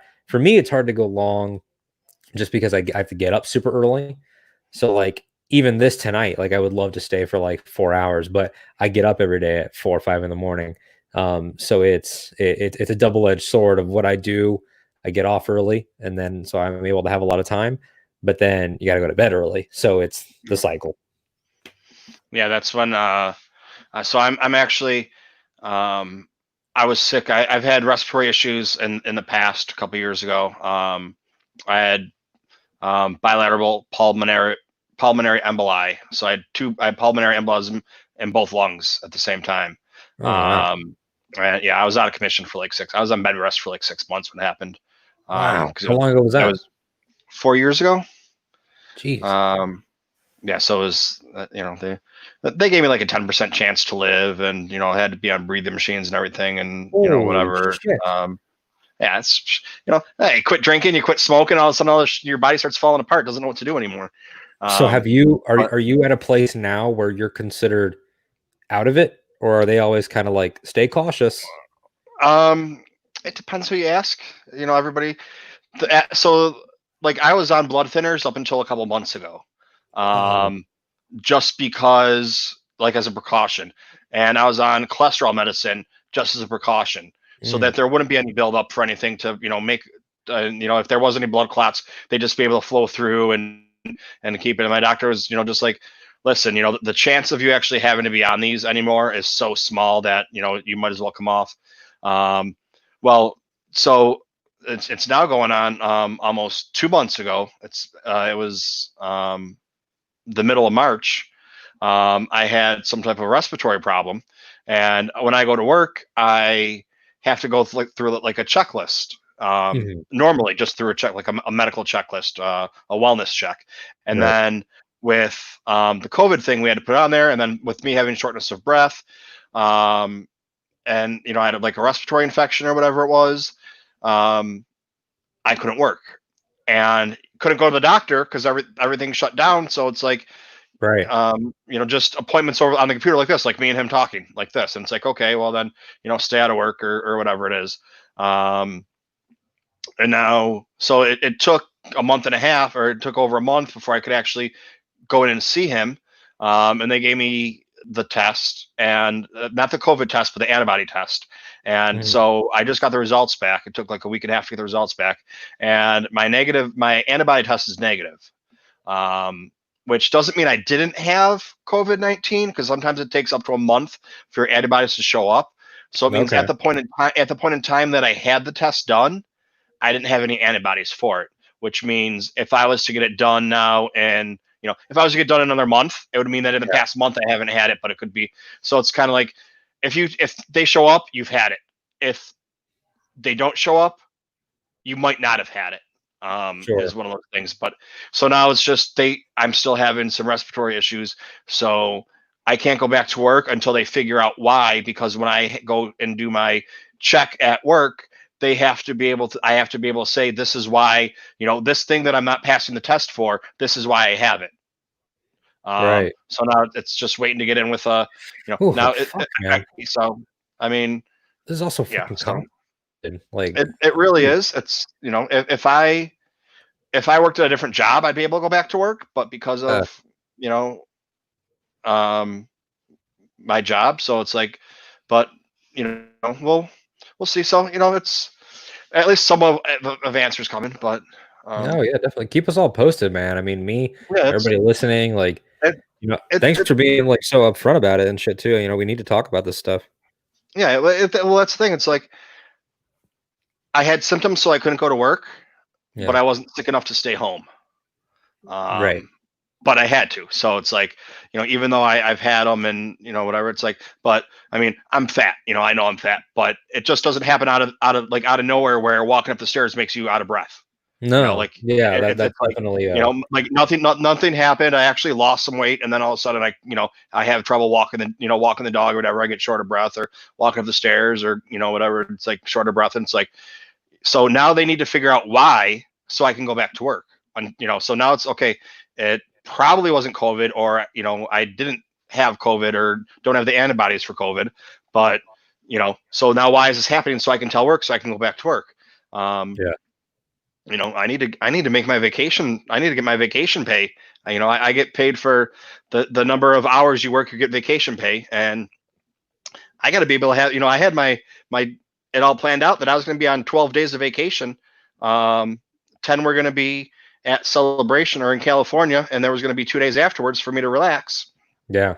And now I'm down to about half of those, so I'm not going to get paid to, for my I mean, I'm joking around that's the worst thing that's going on right now in my life is not having a paid vacation.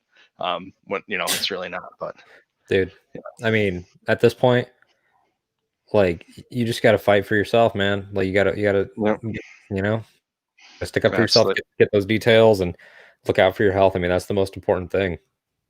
I put a post on. I retweeted something and I was like, I know I'm not the most tactful person all the time, so I'm just going to leave this here. And I put it up there because I'm sarcastic and I make jokes, and like especially on Twitter, I don't put LOL afterwards, so people just think I'm being an asshole when I am, but I'm a funny asshole, not just a dick. But all right, let's see, we're gonna try and get Jay in here again. Jay, can you come in here? Oh, we got a picture. Yep, he's entering. Hey, can you hear me, guys? I hear you. Yeah, I can hear you way better than I can see you, but I hear you. Hey, can you hear me, guys? Hey. Well, sorry about that, guys. It's, I had to get close to this here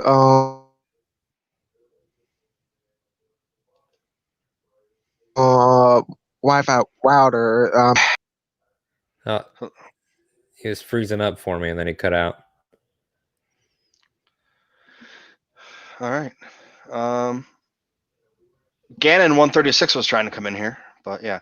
So it's I feel bad because people are like, "Are you okay? How are you feeling?" And it's like, and that was the thing too. It's like when I had to stay home, I could have gone to the hospital, but they wouldn't have done anything because they're like, "You're not really sick." Like, because New York City at the time, it was like the only people that were getting tested were people that were dying. Yep. So it's like even my doctor thinks he had it, but couldn't get tested because he wasn't sick enough. So we got Patrick. How are you doing? Hey guys, what's up? Hey, what's going on, man? I love the layout behind you, man. That's awesome. This is just like my stuff around. And there goes the webcam. Michael can tell you, for some reason, I have issues keeping my webcam up on StreamYard. I don't know why. Yeah, I have that with the internal for one of my laptops will shut off if I'm on a video call with people for some reason. I don't know, but this is an external. And yeah, this is internal as well. I'm thinking I might just go ahead and buy an external because I never have issues with those at all. Yeah. Maybe I'll buy a new external one. I think I need a 4K one. I don't know. I haven't really looked into anything. If I can find it, maybe I'll buy a 4K one. You're in New York, so you have good enough internet connection to stream that. I don't know how 4K though will stream on StreamYard because I think StreamYard only does 1080 or 2K? No, I think it only does 1080. It might only be 720.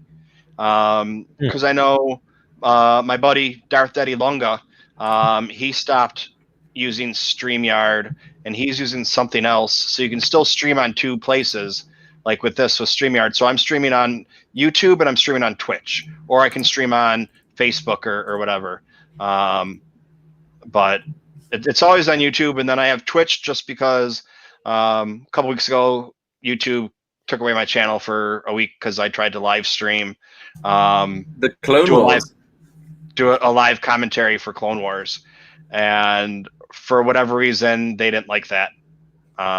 Did you have audio coming through of the show? I had audio coming through. I had picture coming through, but I had it shrunk down. I was talking over it. That's weird. Like a bunch of other ones, a bunch of other. Yeah, totally. Yeah, I mean, you just victim of the algorithm. It sounds like the only two possible things that we can think of.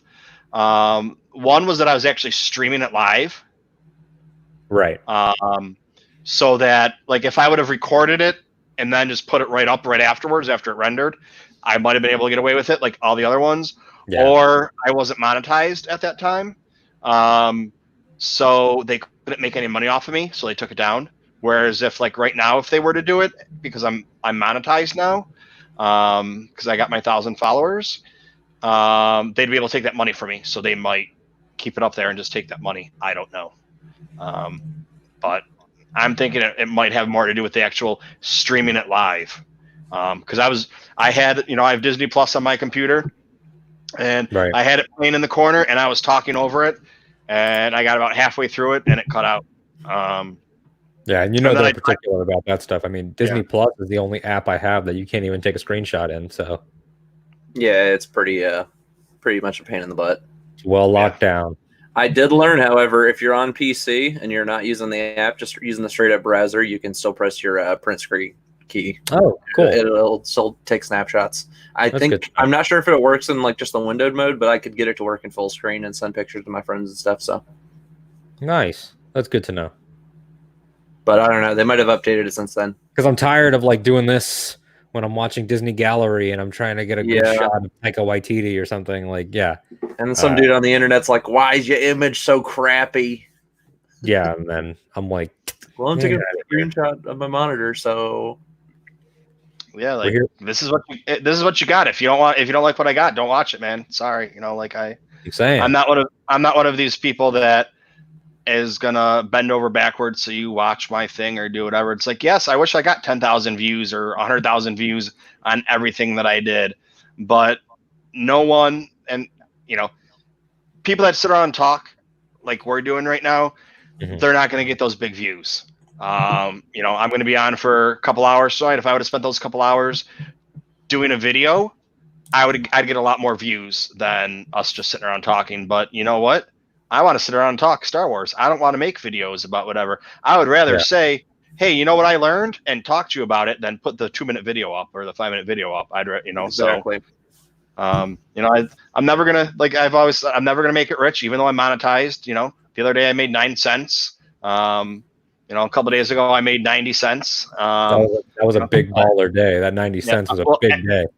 Well, no, one of my buddies, Anthony from Ant Shot First, he's over in the UK.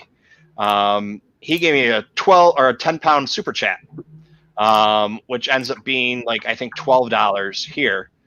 I got $7 that day, so YouTube takes all that money.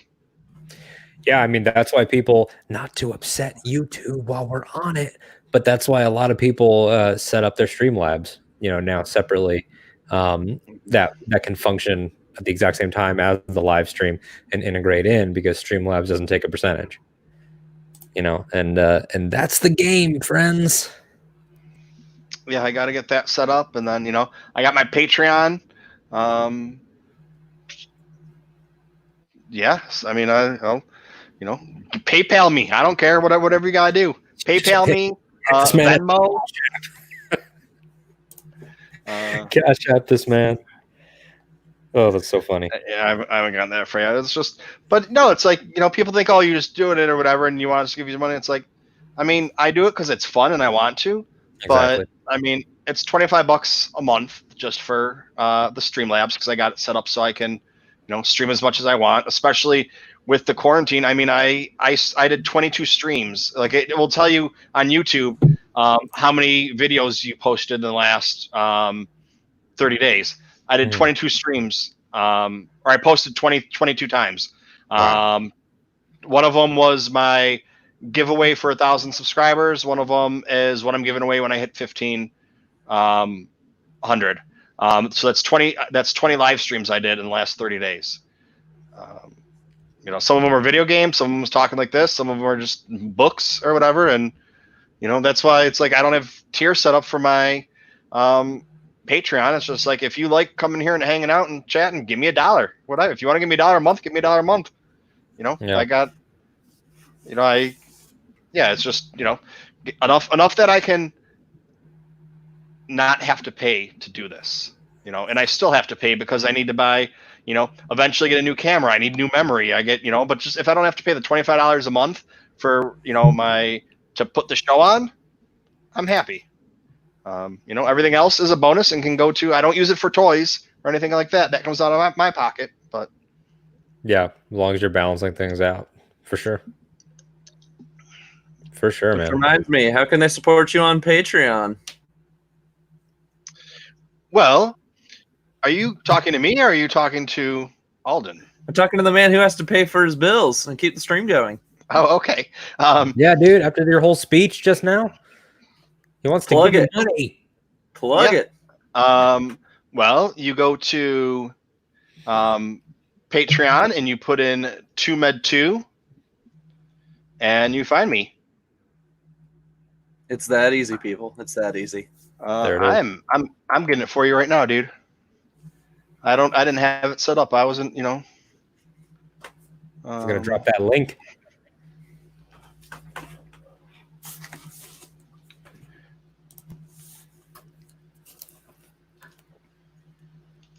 There it is, right there. All right.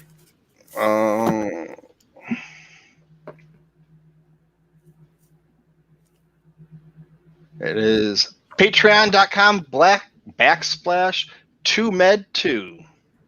Boom. Very And nice. just go on there. And, and that's, people have asked me, are you going to sub tiers or whatever? And it's like, I mean, I might, but I have a couple people that have been supporting me without having any tiers on there. Yeah. So if I do put tiers on there, it's like, do I bump the people up to a tier that they weren't paying for because they've been doing it without getting anything for all this time? Or, what do I want to do? It becomes complicated. I think that, maybe, and again, I don't understand the business of it at all, but there might be merit to doing some kind of thing where you give them a lot of lead up time. Like, hey, this is coming. Hey, a couple months from now, new tier system. Let's talk. Let me know what you're thinking. Let me know. Help me come up with tiers. That type of thing, And one of my patrons got so when I was trying to get to, so my main goal was to get to 1,000 subscribers, not so that I could monetize, but so I could live stream mobily, which you can record and then put it on your computer, but you can't do this. Like, I could take my phone right now and go walk down the street and live stream. Yeah. And if someone wanted and talk to people in the chat while I'm live streaming, and they could say, go left, go right. So when I go to celebration, I can do that celebration, go walk around, and people say, hey, go here, go there, go check this out, or do whatever. And that was what my goal was, because I can go to celebration. There's a lot of people that I'm friends with that can't go, and a lot of my patrons that are my Patreon that can't go. So it's like, this is kind of like something I'm putting back for them. Right. And it's still, you got to buy the camera and do all that fun stuff and get the GoPro and everything, unless you're going to use your phone, but it becomes too much of a hassle. It's just easier. So it's like, I was trying to get to my 1,000, and one of the things I was giving away if I hit that 1,000 before May 1st was the 10-inch Kylo Ren. Trying to get more people to do it faster, or get their friends to do it too, because then, if I hit it before May 1st, that 10-inch Kylo Ren was going to be in there, and I didn't hit it, so it wasn't in there. Well, I gave it to one of my patrons, instead of just trying to sell it or get rid of it or, whatever. I was like, here you go. Yeah. And damn, dude, shipping's expensive. That was like almost $30 to ship that bitch. I got to figure out how to get a retail license for shipping stuff or mailing stuff, because it's like a Funko. If you have a retail and you mail a Funko, it's like $4. If you just have a regular one, it's like $8. So weird. And that's how you get away. Like, that's why you see, if you look on eBay, some people are only charging $4 or $4.50 or whatever, and I could mail it from my house in New York City to the house next door to me, and it would still be $8 or $7.95 or whatever it is. And then you mail it to Florida, California, it's like $9. But yeah, once you get bigger, so I just need to get that figured out. So Yeah. maybe if anybody has that answer, what you need to do. Yeah. Where are all you business degrees in the comments? Get out of here. And all you people that are toy people and sending stuff and mailing stuff. I'm useless and right stuff. now. Be useful. Help him get his retail license. Like, do I just need to incorporate myself? And then is it worth it? Because then There you go. I mean, I don't know what you need to do to get. And I just realized that today because I got something. I got a book in the mail, a used book, and the book's 3.2 pounds, and it was $4.39. So if I was to mail a Funko, or if I was to mail something that was that much weight, right, for me, it would cost me like $14. Right. So that's the only reason I was like, oh, it says retail on it. I wonder how to do that. So obviously, whoever it was has their business, but so yeah, if you see that, put it in the comments. Let me know. We'll figure it out. But so, Patrick, did you have a question for Alden? Or are you just coming on to hang out? Do we have any news? Did we have any news this week? Yeah, we had a couple pieces of news. We had, sadly, the High Republic book series got pushed all the way back to January. And then everyone was kind of bummed out about that. But, it's kind of understandable. And for most of us who've been kind of behind on the books, it's kind of like, you know what? We can actually use that time to play catch up, which we're already doing anyway. So that was fine by me. Yeah. And then we got the wonderful news that the Thrawn new trilogy will be starting September 1st. Yeah. Which was a surprise because they're like, well, we might be delaying one series, but look at this. You're actually going to get this one a month early. Which, I mean, I kind of expect that from Timothy Zahn. It seems like he could pretty much puke Star Wars onto a page and get it out there. He's writing right now. He's writing right now. I bet he doesn't stop writing. He probably has nodes he can plug into, put on his skin while he's sleeping, and it'll probably write for him. Absolutely. Yeah, and I think that with the High Republic stuff, I mean, it's the nitty gritty of the industries, it's stuff we don't think about, who's printing, having books being bound and printed and all that stuff. Those workforces right now are affected, and it's a lot of different layers. I think personally that it might be.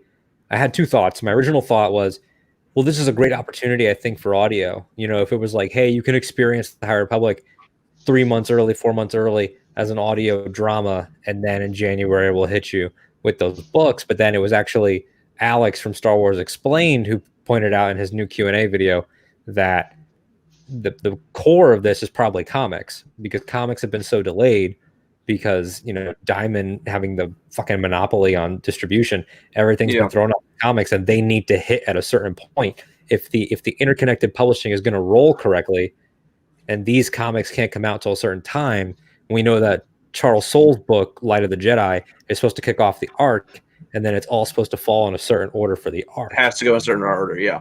So they're probably like, oh, our hands are tied now if this industry can't come out at the same speed as this industry. Sure. We have an idea. I can guarantee this means we'll have more printing, more copies will be available by the time it comes out. I think for some of these books, I hear a lot of complaints of people saying this comic, I couldn't get it at my local shop or whatever. I think that should be out the window. Yeah. I know when certain waves of, runs, either it was Charles Soule's Darth Vader or the main Star Wars line, you go to your comic shop, there was no chance you couldn't find an issue that you were looking for. You could pretty much find it. Well, same situation here. You might not be able to get necessarily the newer issues like Dr. Aphra or the Vader series that's been going on here lately. But more than likely, here in a few months, that stuff will slowly catch back up again. They'll probably do reprints. You'll get your trade paperbacks later this year or early next year. And that might actually end up working pretty well if they time it just right. You might be able to get some of the trade paperbacks out at the same time as the new High Republic stuff kicks in, so you'll just be buying comics. The question is, can the comic shops survive until January? That's going to be a big, big question, man. I mean, I know that our local store, Tate's, they're a major store nationally. They're on that level that gets their own variant covers, and they've won the Eisner Award and things like that for the shops, and they've been laying out their new schedule and their plan, and they're having to be very strategic and very meticulous to stay on people's minds and stay relevant and be a local business champion and try to figure things out, and they're on the bigger end of this stuff. You know, they have 2 locations, and they have a satellite store just for tabletop gaming and cards, and they have relationships with a tattoo parlor next door and a record store a couple storefronts down, and even they are scared. So like your regular smaller comic book shop that stands alone with no allies, like I just don't know. As much as it pains me, I fucking love comics and I love supporting my local comic book store, but it's just at the point where they were already, you know, on the bad end of business, you know, pre-pandemic. So, and I think as you know the economy starts to catch back up and stuff, if there's any way we can support our local comic or bookstores, we need to set aside, even if it's just a little bit of money. You know, times are tight, money's tight, but if we can, you know, somehow find a few extra bucks to go support these local businesses, it's really going to help us in the long run. Absolutely. Yeah, after you give some Patreon money to me, if you got anything left over, give it to your comic shop. You know exactly where to forward it. Michael's got to get his pops, but he is not a pop vinyl collector. Not at all. Yeah, see, it's like, so the comic book aspect of it is interesting. But the book thing is interesting too, because I was part of a Kickstarter for a book, and it was supposed to come out in January. And then the whole, you know, China shut down before the US did. Right. So it didn't get printed in January, and it was supposed to be by the first quarter. It was supposed to be printed and come out. And now they are hoping that it will come out, be printed and ready to go sometime in May. And that's the last thing I heard about it. So it's now June, and there's still no book. And I believe I can still change my order, like add to the order, so it hasn't been printed yet, because it's, you know, it's the book and all the extras and the slipcase for it and everything. I mean, the slipcase is more than the book itself. You know, which just goes to show you about the book. So, you know, it's just like waiting on that now. And when is that gonna come out? And you know, so it's like they might have, being Disney or Lucasfilm or, you know, Del Rey or whoever this book's coming from, I don't even know. You know, they might have an in or their own printer or whatever, but still can't do it, versus, you know, this book that's only having however many, you know, thousands of copy made or you know, whatever it happens to be, you know, might get pushed to the back of the list when you have some, you know, one of the big ones coming in to get their work done. But I think a couple people were saying that I know a couple people that I had heard say that, you know, they thought that they were postponing it to, like, you know, so they could have a bigger drop, like it's coming out right before Celebration, so that they could have, you know, have it go at Celebration. And since they're not, since Celebration's being canceled yet, they feel, you know, like, whatever, we can make this breathe. Yeah. Well, you know, since Celebration's not coming, we want to have as big of an opening for this whole series, so we're going to put it off until next year when we can do it, you know, whenever. But I really don't think that's an issue. I mean, yes, it would be nice for Disney, you know, or Lucasfilm to have the big spectacle when everything's dropping. But I think that it's a whole production thing. It's not because the authors are behind or. No, not at all. I mean, they've getting the material out. They've had this going since 2014, 15, like with these pre-production meetings for Luminous and figuring out what it was going to be. Like, never, ever has a publishing line had a pre-production like a movie. Ever. Never.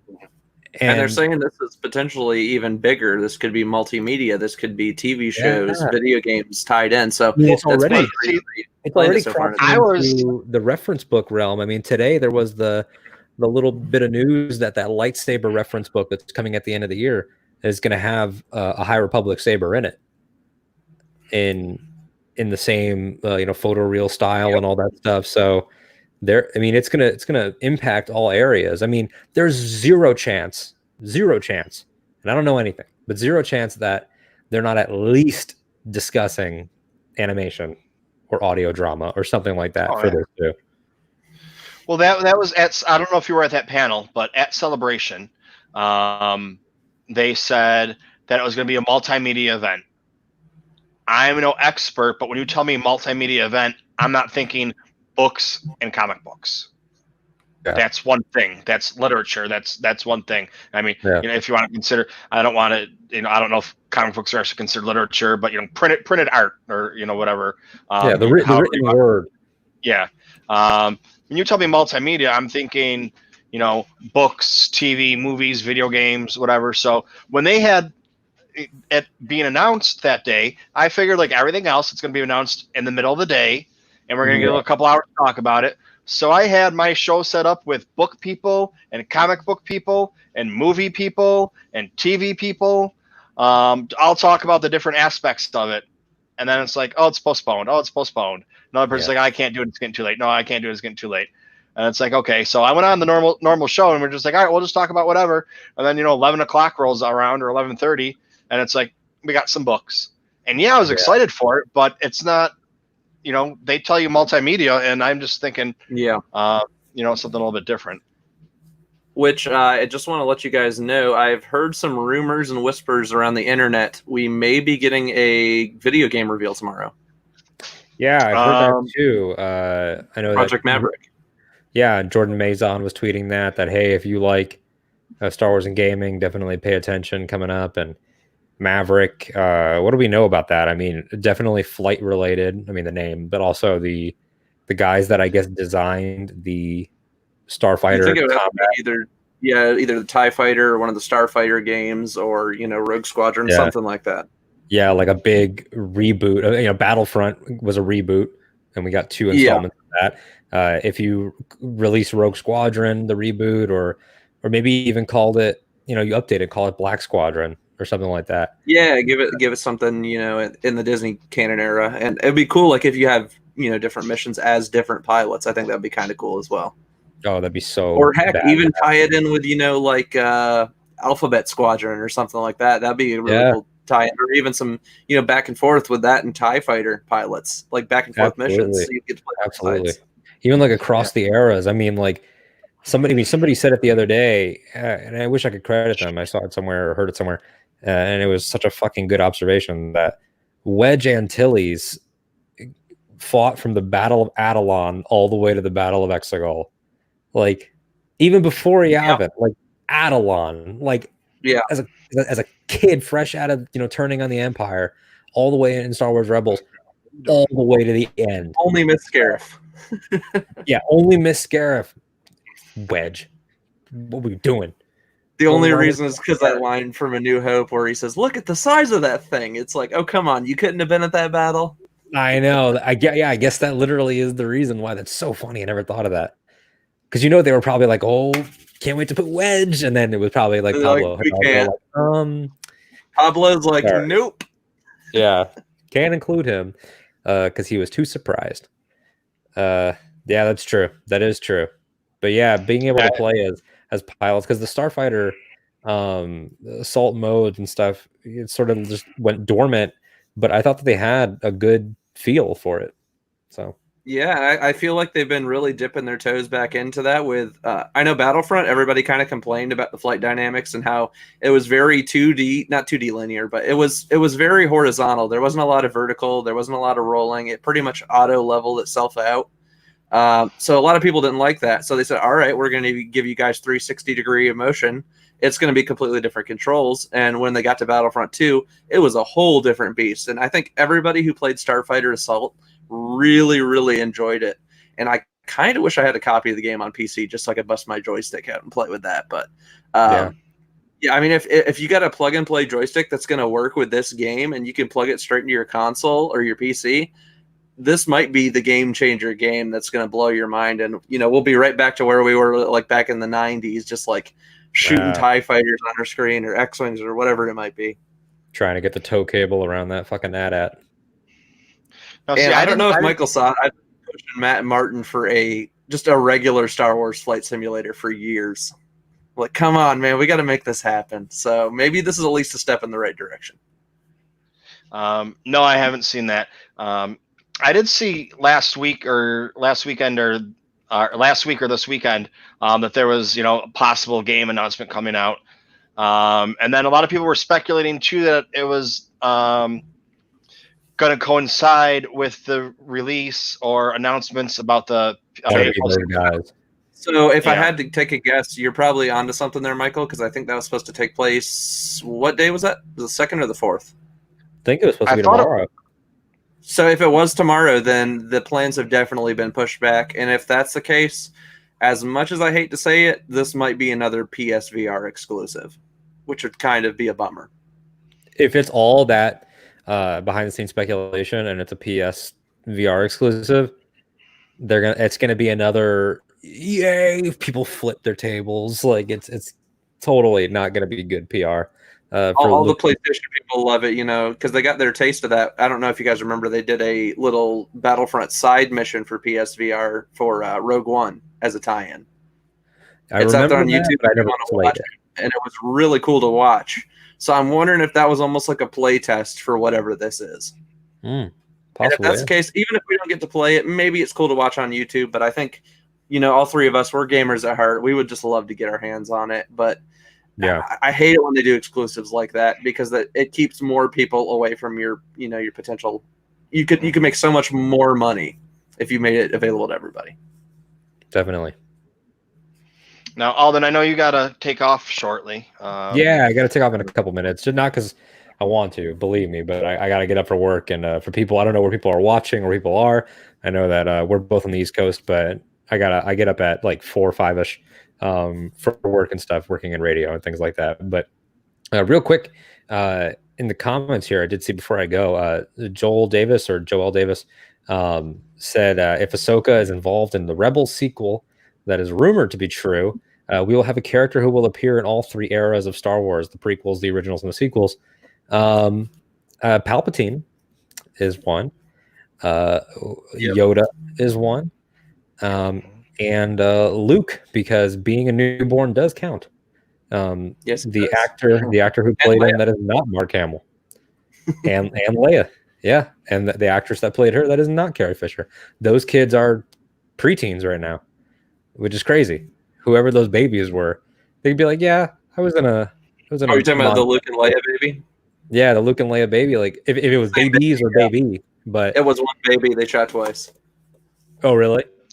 Yeah, they just pretended one was male and one was female, and that we wouldn't know any better. That's hysterical. I mean, yeah, they'd be like. So there exists a single child that is saying, I played Luke Skywalker and Leia Organa? And Leia, correct. That's crazy. And let me find the name of the kid. They're about 17 years old right now. Yeah, because if if Revenge comes out in 2005, yeah, they shot in 2003, 2004. So the kid's name is Aiden Barton. So it's a guy. He's a guy now. But he technically played both Luke and Leia. But he was both twins. Dude, that's a guy that needs to be showing up to celebrations. Because just the novelty of that. The novelty. We're getting him on the show. We're getting him on the show. Yes. If you can find him on social media, definitely put a feeler out and be like, hey man, we really enjoyed your role and we want to hear like how it made, because he was too young to remember any of that. Sure. So it's definitely his. I'm hiring a private investigator when I hang out today. Bring on his dad or something and be like, how proud were you to have your son in this movie? Oh, that's so funny. Oh man, that's awesome. Well, anyway, guys, I do have to run, but this has been such an awesome time. And dude, Michael, thank you so much for inviting me on and just shooting the shit with me for a couple hours about life and toys and just sharing your own story and being honest and talking about Rebels and Black Series and collecting and flippers and all that stuff. We packed it. It's been fun. Yeah, Patrick, good to meet you too, dude. And what's your Twitter, by the way? So if you look here, if you're watching, my Twitter is at @AD_Strider, or you can just look up Alden Diaz. I should pop up. The show is Ahch-To Radio, AHCHTO Radio. Wherever all your podcasts are found. I'm on pretty much every podcast platform. If I'm not on one, let me know when I can look into it. But I'm pretty sure I'm on all the ones that you're using. So yeah, and then in the Twitter space, talking Star Wars and all that stuff. Next new episode will probably be this weekend. I was just giving things some time to breathe with everything going on right now. Didn't really feel like editing it up, but it is recorded and it's ready to come out this weekend. So in the meantime, check out my solo Star Wars story commentary. That was the latest one out there, and he did Attack of the Clones a couple weeks ago. Yeah, with the girls from Force Toast, I believe, right? That with was Laura and Alice, and that was a riot because Laura was in. She is still in trivia training mode, but she was ramping up for trivia at that point. So she's shooting off facts and like things to remember about Attack of the Clones, like while we go and stuff. So it was pretty fun. It was a good one. Yeah, that day I didn't listen to a lot. I think I listened to Force Toast. I listened to you. So I think because I always post every day on whatever I listen to, whatever podcast or YouTube or whatever I watch, and it was like 4 hours of the Force Toast girls because it was I listened to your commentary and then listened to them. So we got a good blast of them that day. That's awesome, man. Well, again, thanks so much, dude, and I'll see you online. And be safe, everybody that's watching. Be safe, definitely. All right, thank you very much for stopping by, and remember, every Monday night at 9:30, stop by and hang out with us if you got some free time. All right, man. You have a good one. Have a good night. Have a good one. You too. Take care, Alden. All right, we're gonna try and bring Jay in here again. Let's try. Jay, how you doing? Jay. Oh, we got something. Hey guys, so can you hear me? Pop out, and I will be right back, Michael. Hey, Okay. I just want to say this here that for that Star Wars, the Battlefront 2, let's just say that I did try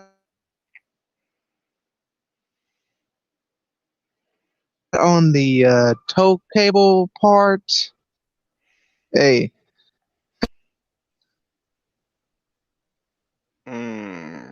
Lost you again. I don't know if you're still there. If you're okay. I heard you. Battlefront 2. You try the tow cable. Hey man, I'm doing all right, Condor. How you doing today? All right. So you were doing you tried Battlefront 2 and you did the tow cable. Condor, about that on Star Wars Battlefront 2. You see, the tow cable part on Hoth is sometimes though it's kind of a little bit tricky how you but yeah, it's kind of hard to get it around. You know what I mean? Let's say like you're trying to with the tow cable part, trying to get around those AT-ATs, it's kind of like well, it's kind of hard at first, but you had to go around and around all the time, and then try not to get yourself blown into bits, and also don't try to run into the AT-ATs, or otherwise you will die.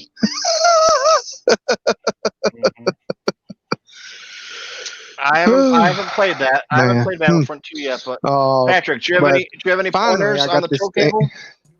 I have attempted the tow cable, and I think you can only hit it when it's been hit with one of those like ion shots. And the window in Battlefront 2 to hit that, you got to have the timing just right to be flying by to shoot the tow cables. I think I managed to get a shot off like one time, but I did not finish that. I think I ended up getting shot by some of the Imperial ground forces, so it kind of sucked. But this is kind of what you expect. It's definitely not easy to pull off. Okay, hey. Peter there. Did we lose you, Jay? You talking about Battlefront 2?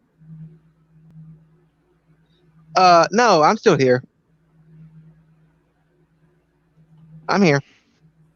Okay, so Battlefront 2.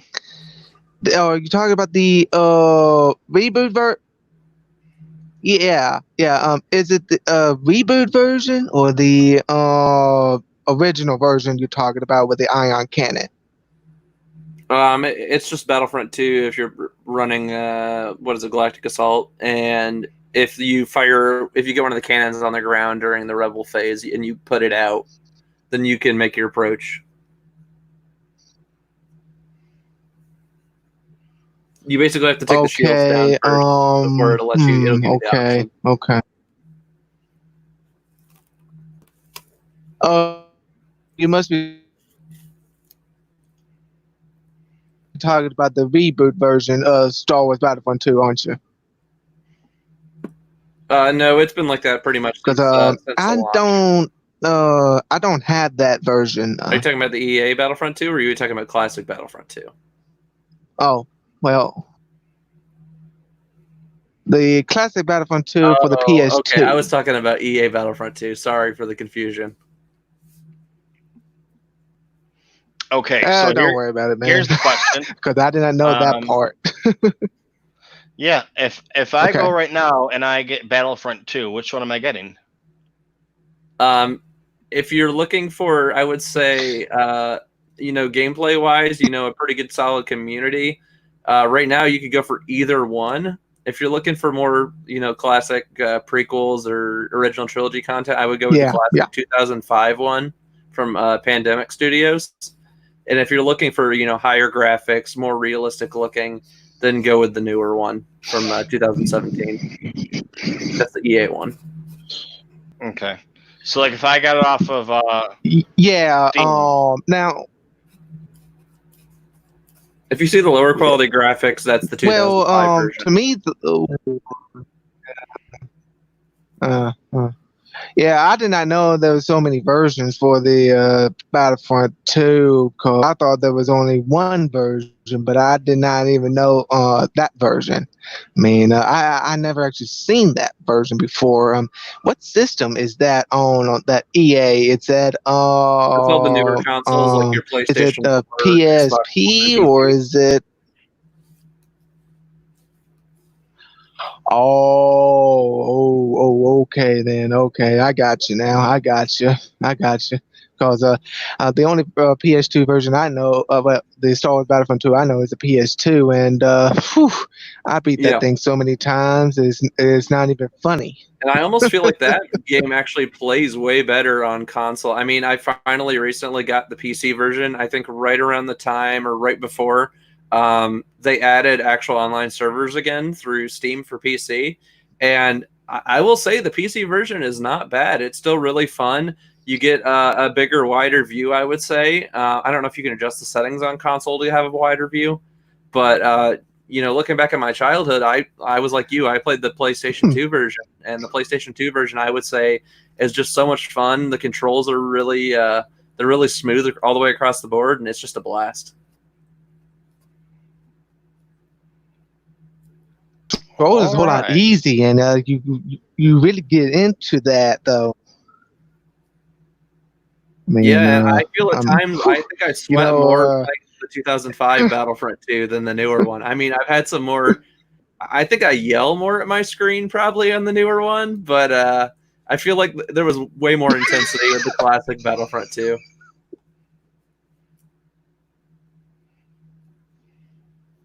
Like in the newer one, you're like, "Oh my god, how'd that guy?" Let me tell you this here: across the map.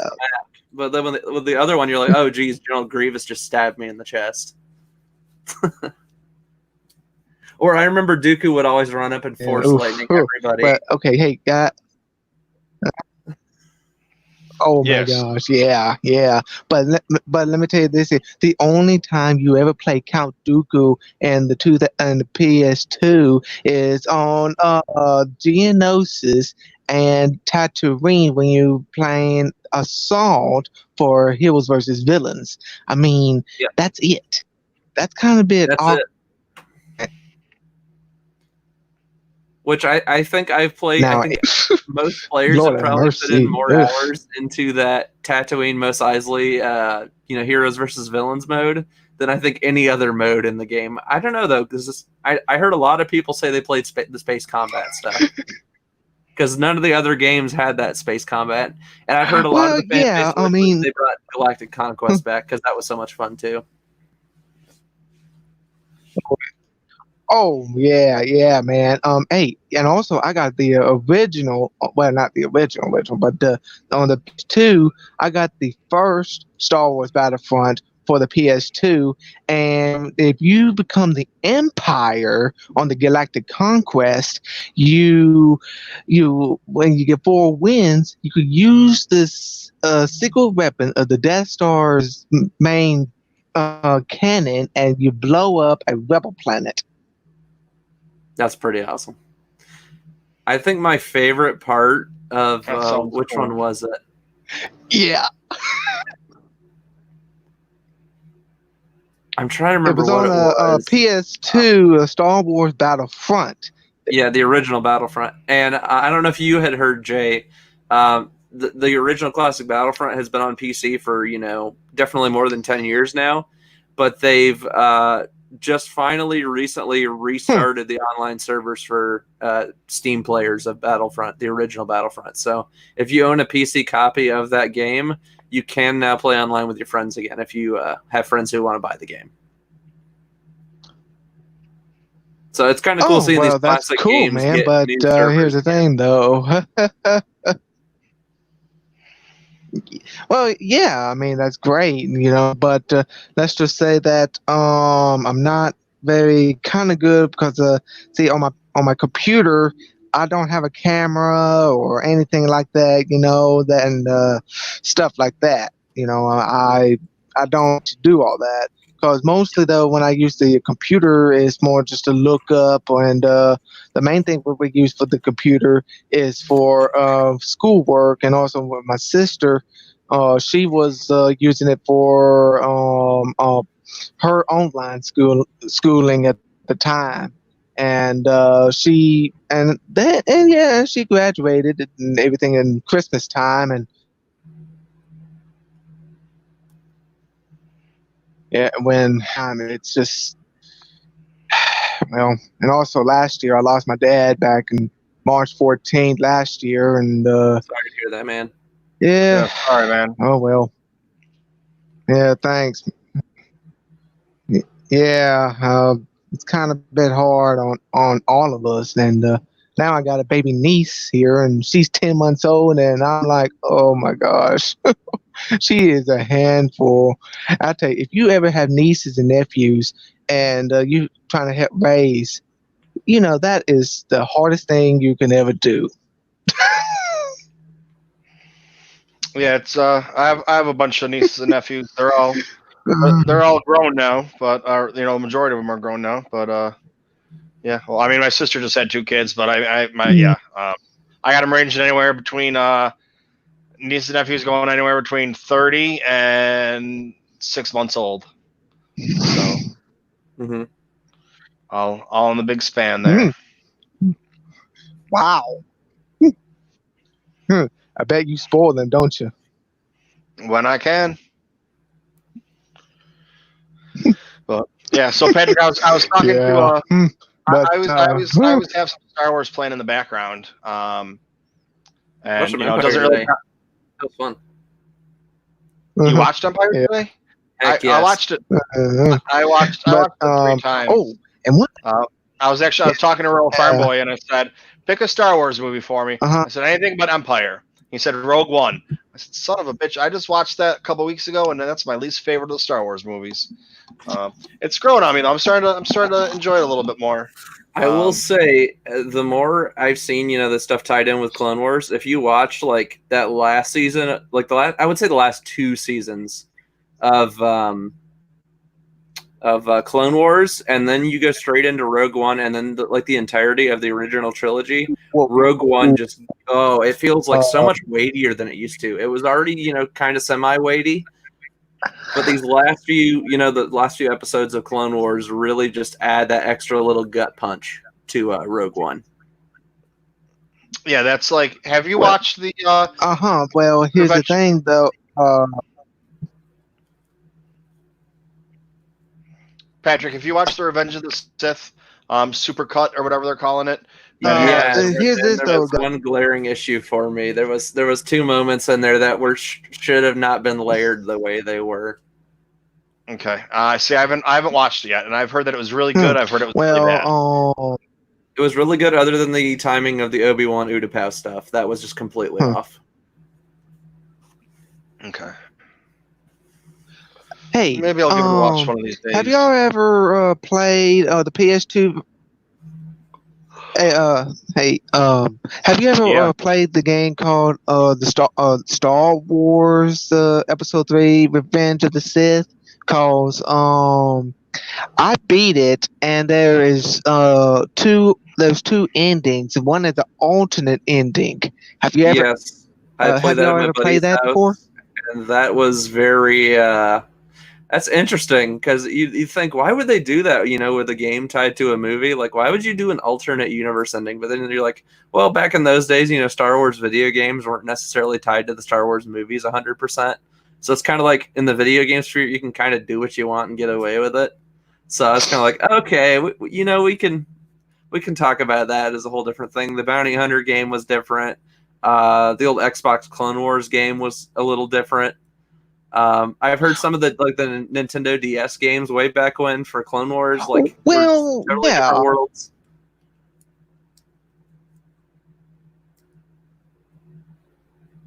Yeah. Well, now I do have. Let's see here. I do have that, and now the Star Wars Bounty Hunter. I think this one here took place sometime around between after 1 and before 2. It's like right before 2. Yeah. I think this is how when right before 2, when Darth Tyrannus, aka Count Dooku, got Jango Fett. But there's another bounty hunter that also wanted it, and that was Jango's arch rival. Oh man, I cannot even think of his name. What is his name? I haven't even played that game in a long while. It's like not tied to the movies at all and never came back. Yeah, I mean, yeah. Oof. But I do have now the Star Wars, the Clone Wars on the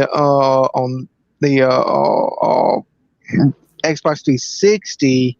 I mean, some parts of it is real, a little bit was tied into the Star Wars series, but some of them's a little bit different, but it's kind of a bit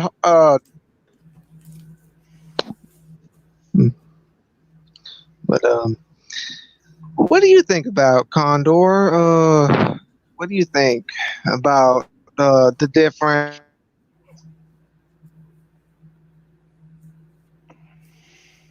ones about all the different TV shows? Well, I haven't played any of the video games in years, except for Fallen Order. So, like, even if you want to talk about, the games that came out for Super Nintendo or whatever, I played those. I remember the one was impossible to play, but I can't really speak about it. Super Star Wars, you said? Yeah. I finally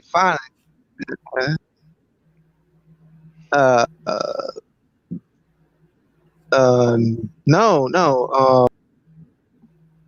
Looks like we lost him. Yeah. This is as long as he stayed on. He's usually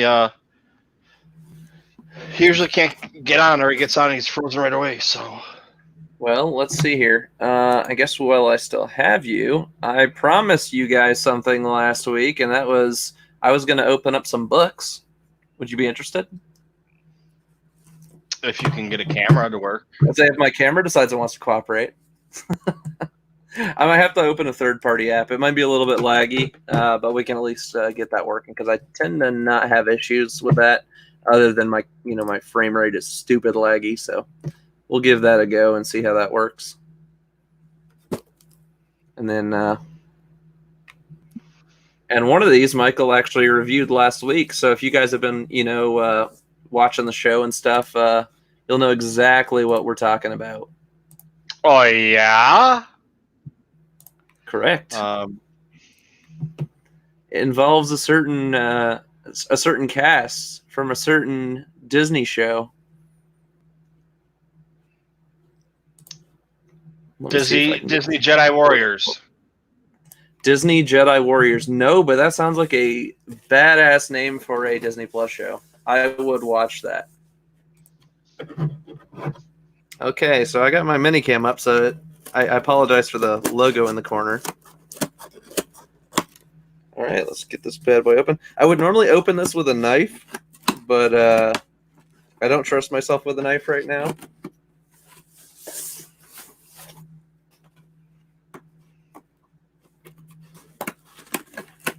So I'm using these really crappy scissors. So I'll rip it from here. Screw it. Okay, so that's something I'll show you guys because that's not tied to what we're doing. So if you guys have been watching Michael's show, this is something he got accidentally that he wasn't supposed to get via Amazon, but he still got anyways until his better edition came in. It's the Art of Rebels, ladies and gentlemen. Oh! Whoa! It's not the flashy version like Michael has. And Michael, you got to show that to them if they haven't seen it, because that's awesome. I see that every time, and my mind's just blown.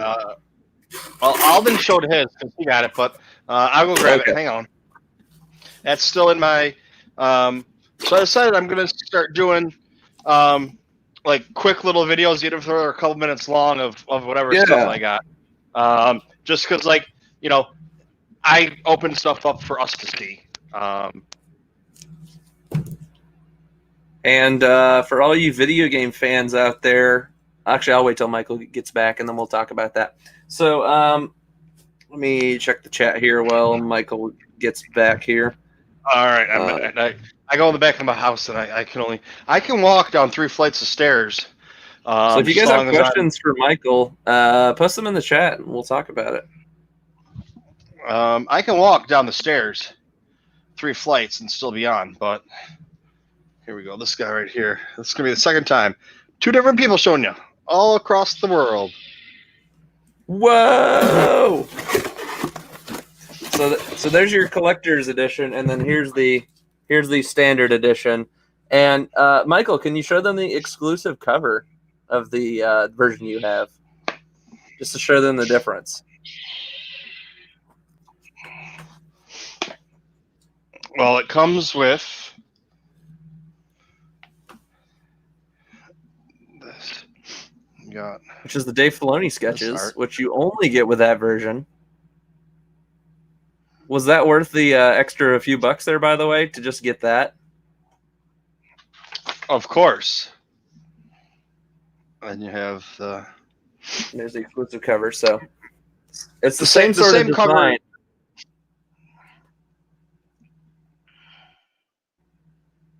Yeah, it's the same but different. Similar but different. Yeah, but what I was saying is, so I open up stuff on here. I can do a 2-minute video and just pop up a 2-minute video and be like, hey, look at this. Or, like today, well, I mean, I still have the Wampa to do a video on for the Wampa. And I don't know if I'm going to take that out of the box or not. But even if I do take it out of the box, it's still only, it's one thing. It's only a couple minutes. But let's see if we got Jay back. Hello, Jay.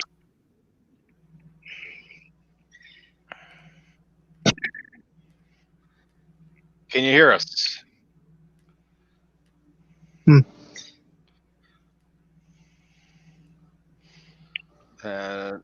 Mr. S says something was sweet. Yeah, sorry guys. It got me again. I don't know why. So oh well. It's kind of That's all good. good, boy. So, Jay's I got a saw really those bad back, sounds like. books there, and I had to say, wow, that is really amazing. I cannot even imagine that. Yeah, they're nice. Patrick, do you have something else, or is it just that? Yeah, this is not related to Star Wars. I was Yeah. scrolling through Amazon the other Let me day. I'm a take video this game here. fan. And Oh, it sounds Yeah. like Jay's on a little bit of a delay there. That's okay. This was something I was scrolling through. I didn't even know this existed, and I'm gonna probably potentially, yeah, because I'm Star Wars has made me fall in love more with the art books and stuff. I will probably end up getting the art of the series. But as a comic book lover, this is something I'm gonna I'll check out. And if you guys like this series, it's Destiny, like the video game Destiny. But they created a comic collection as a trade paperback you can actually buy. So I didn't even know that existed. So let's see who published this. I don't even know what Destiny is. So. I did hear about Destiny. See, I did hear about Destiny Bungie's game, but I never came after the Halo series. When Halo really was, Halo wasn't doing so great. They decided to reboot with a new series, and so they created this thing called Destiny, which kind of combines a lot of the things people like about Halo, but it's a completely different universe. It takes place on Earth at times. It takes place in the solar system, and it's a really cool game. It kind of combines, yes, I did hear about it. I do know Halo. Fantasy and first-person shooter. I kind of knew that. So I will give this a read, and I'll give you guys maybe a review if you guys are interested in this. But of course, I will probably be working with Michael on breaking down the Art of Rebels. We'll be talking about some of the fun stuff in that book. In the future here. Yeah, soon. I'm ready to go. I'm gonna just try and start doing a video every day. Because I'm not sure how much longer I'm going to be out for. I go back to the doctor. My appointment's not until the 17th, but they're trying to fit me in sooner so that I can, they can figure out. They need to figure out why I have a respiratory problem. So when I go to work, I can say, listen, I know I'm not passing the physical, like the 30-second physical you guys give me, verbally. This is the reason why, so I can go back. But I just got to get to the doctor so I can, I need them to figure out why so that I can go back. Is basically what it is. It's just waiting on that. So it could be a couple days. It could be a couple more weeks. And so I'm just going to try and put out at least one video a day. Whether it's, for the art book, because I still have to go through Tross, and then I still have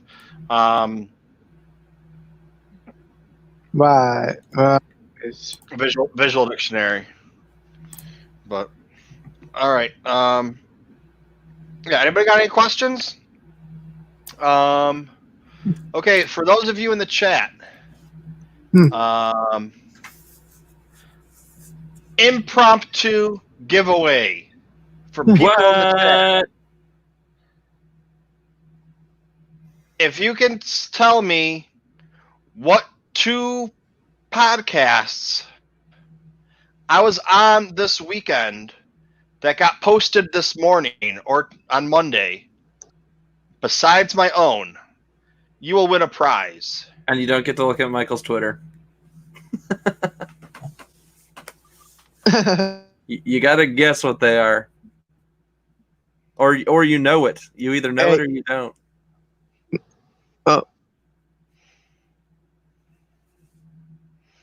Anyone? The first time for me on this thing, so I don't know. It seems to be taking a long time. Well, if anybody knows, it's got to be Mr. Rez, right? Yeah. Mr. Rez, oh my goodness, I tell you, every time I try to come on chat and everything, he'd be the first one to tag me on there on that chat, and I'd be like, Hey. For me, it's always Rural Farm boy. Boy. You always see it me. Him and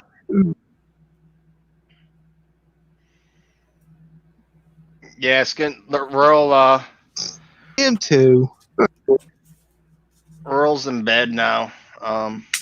He's back to work, so he's up at 4 o'clock in the morning for work or whatever it is. Yeah. Oh, So, Michael, I am opening this book. I am going to take. I just got off work at 5 o'clock over here in Louisiana, and let's just say, I'm off tomorrow, so at least I can stay up a little bit. And I was off today, and I go back tomorrow, and then I have another day off Wednesday. So they've had me getting off mostly Mondays and Wednesdays here lately. But I think next week I have actual 2 days off in a row, Monday, Tuesday, which is just so strange to me because they haven't been giving me 2 days off in a row lately. No winners. Nobody's gonna go for the options. Is it going to have to roll to the next back to tank? Nah, it's just all right. So I got some stuff to open today, so I'm gonna how can I do this over here? Blow yourself up into the full screen there, Michael. There you go. Well, I mean, makes me no difference. By the way, TooMedToo's that'll work. official Hollow Award winner. There it is. We got a lot. We've been talking about this a lot. Yeah. Okay, cool. This is an award-winning network. As I've said before, I am in no way the best podcaster. I in no way have the best podcast. But this award is for the best podcast to appear on.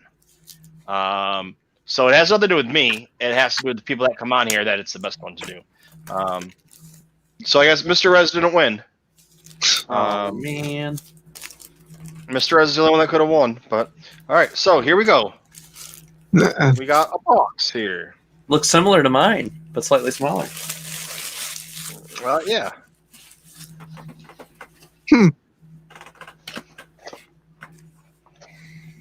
Ooh, I love the smell of this Rebels book, man. I love the smell you of ever Rebels in the smell morning. like the brand new prints? Because certain books like have that smell that's just really cool, and then some of the prints you smell and you're like, why did I smell that? You like smelling the box? No, I just like smelling the actual book, like the actual prints. And nobody gave. We got it in the chat, but nobody else. It's better than drugs, guys. I mean, What's if in you the need, box? you need to get high on life, just sniff your Star Wars books. What's in the box? What's in the Oh my gosh.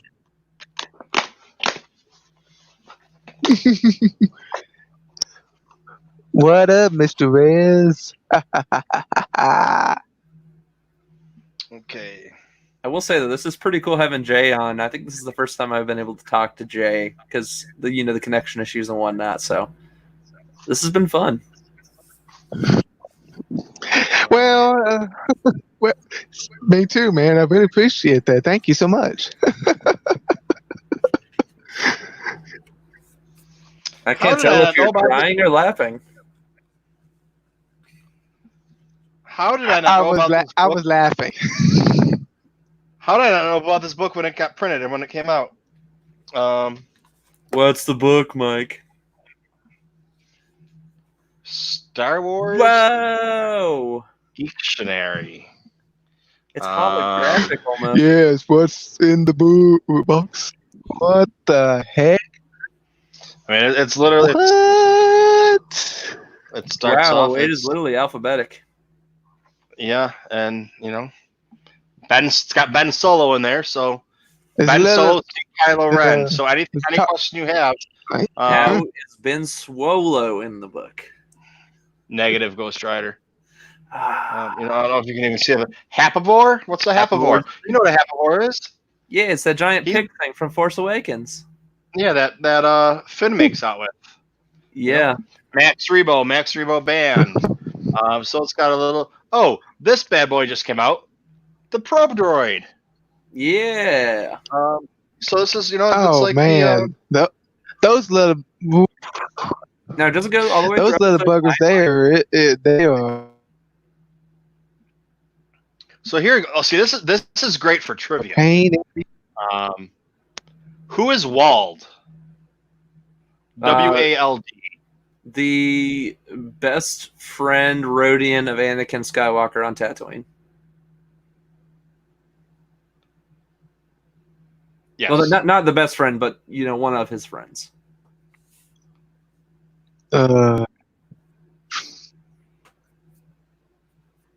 That's also, I think, the only. Is that was on movie where episode 1? Warwick Davis actually played 2 characters in one movie. Yep. He almost had that happen in episode 8, but one of his roles, I think, if I remember correctly, got cut, and he had another role or something. Really? I never even noticed. What type of alien was Juan Sandage? Juan Sandage, he was from. Oh, jeez. This is episode 1 racer material, man. We're pulling into some legends. This is all the books. I couldn't tell you. Oh yeah. Was he there's from? a lot about Yoda here. Oh, geez. I just remember you unlock him on the gas giant planet in that game. I cannot remember the name of that planet or if he's even from that planet. Lay it on. He is a Devleak. Devleak. Okay, so that has nothing to do with that. Okay. One of the pod racers who was not very good. Very little is known about him. But yeah, like it went to where did I just pass over? Is there more about this? Oh.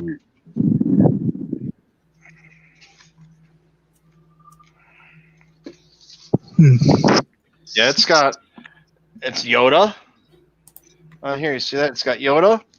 Yep. And it's got more on Yoda. Yeah, I see Yoda. Yeah. Now is the child in there?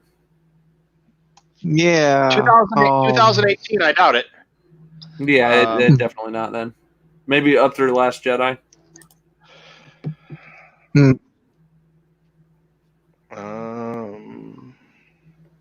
I think so.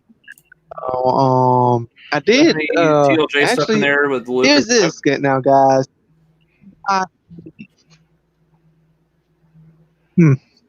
You could try, but let me tell you this here. I got all the movies. I got episode 1 through 9, and I do have them. That's pretty cool, dude. Do you have the Disney Plus? Yeah, man. I got no, the Disney Plus thing. I don't have it. It's just that I don't have satellite anymore, and I don't have anything on the my phone and stuff like that. You got to pay and this and that. We try not to get involved on that. We did have satellite one time, Dish Network, but we had to cut it off because it was going over $100 a month, so we had to cut it off. I understand. Oh, and we got another thing right here. What's in the box, Michael? If I know better, it's from Walmart. I know exactly what it probably is. I don't think you do. Starts with P and ends with Lord, Walmart. Oh God. Let it be known, Michael is not a pop vinyl collector. He just collects pops. Called it. The Knight of Ren. What does that say? New canon? Yep. The Knight of Ren. And I always forget the names of all the new Knights of Ren. I'll eventually study and remember them all. A year from now, all the kids are going to be rewatching Rise of Skywalker and be like, "That's so and so. Yeah, he's so cool." You know, when it came out, we're just like, oh man, he looks cool. We don't know what his name is, but he looks. Yeah, but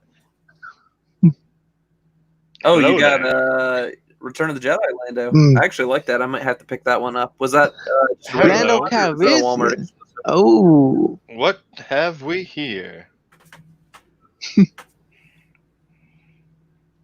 oh that's boy. probably the best picture. Uh, that old Um, smoothie. Yeah, so I have the Knights of Ren, all of the metallic ones or whatever. Yeah. And I don't like them. I'm going to be getting rid of those. I just haven't decided if I want to throw them up on eBay or try and just give them away or whatever to do with them. So they're just sitting there in the pile, which I really need to start going through stuff and try and figure out what to do with them. But yeah, he was like $6 at Walmart. Mm-hmm.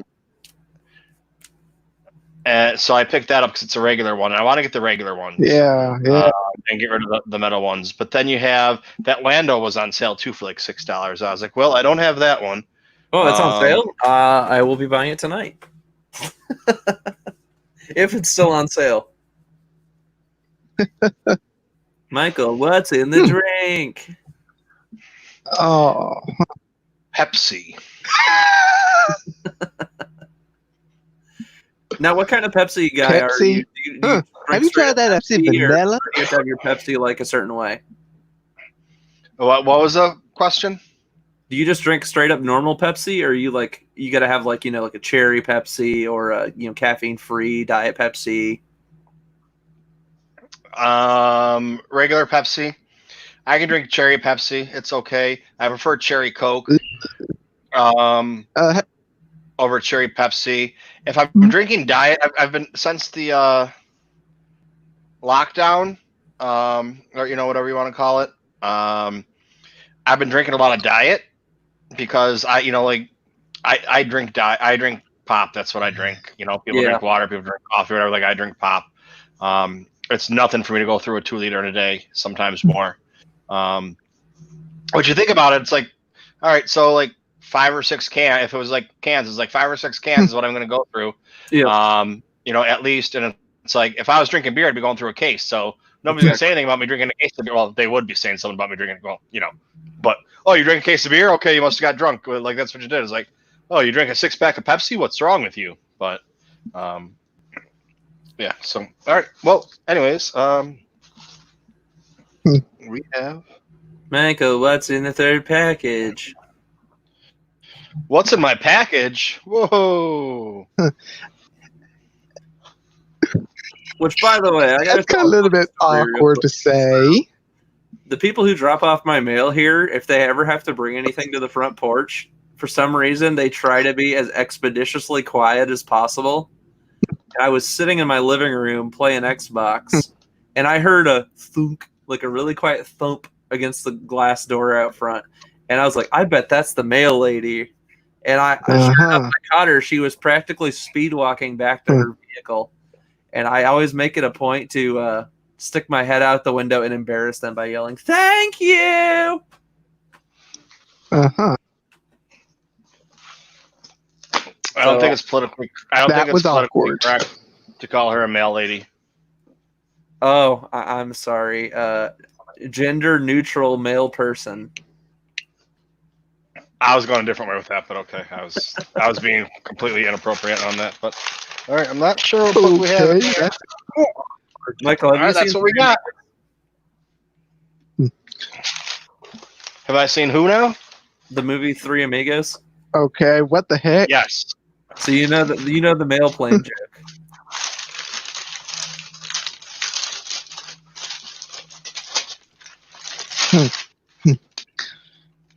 We'll save that joke for the septic tank. That one's not for the family friendly stream tonight. Yeah, there's only been 6 F-bombs and a bunch of other things, but I don't remember. Hey,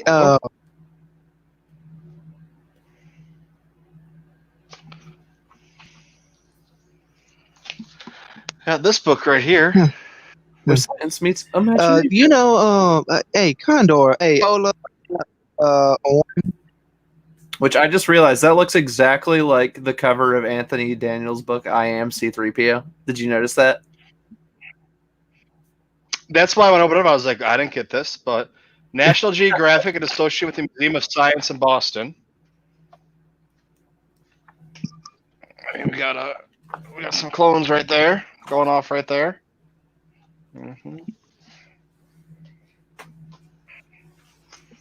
Lots of words, lots of words. Lots of writing, lots of words. Yeah, like it. I don't know what's going on here. You see that? You got the land speeder, a chopper, and a zeppelin. So this is probably going to be. Yeah. You got the Grievous thing going on here.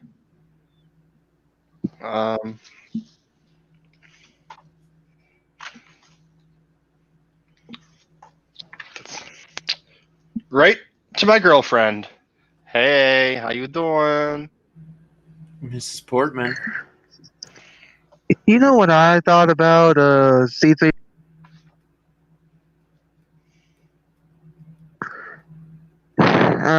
I thought C3PO is nothing but a blabbermouth.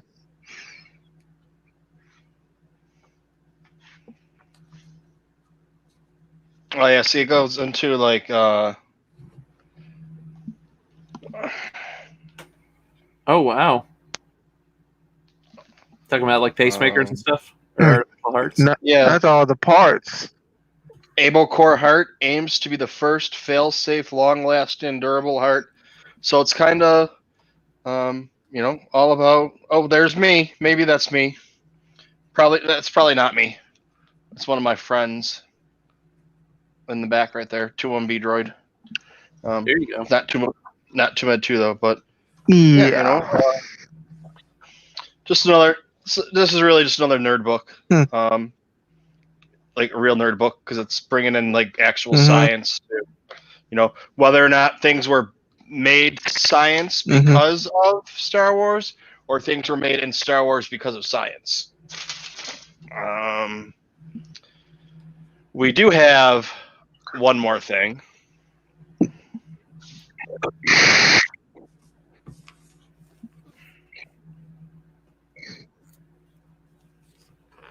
Anyone? I hope it's the last one.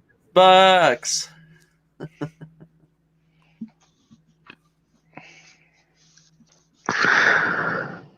Oh boy. Well, I actually Let's see what's inside the box. I actually opened up 2 boxes yesterday and did a special video for something for yesterday. So, which will hopefully be. I was hoping to put it up today, but I just didn't get it done. Hopefully, I'll get done tomorrow. I want to try and get a video up every day. Right now, until I go back to work. So the box tank was one. We'll have Saturday. We'll have one. Which means I want to try and get either something one of these things. I already have stuff back there that I already got to do. I have the book. I have another book. I have the Wampa. I have some pops. I have this book, that book. I might do the imagination book and the geekography at like the same video. Because there's not a lot to show. It's just a quick, really, 30-second show each book, talk about it, whatever. It's going to be just as long for me to say hi, how you doing, than it is to. Whatever. Okay, so in this one we have.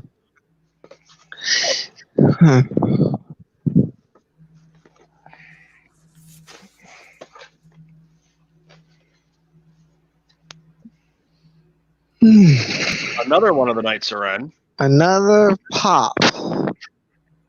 Another the Heavy Blade. FYE exclusive of 9 of Heavy Blade. Oh. Yeah. I remember in the Rise of Skywalker.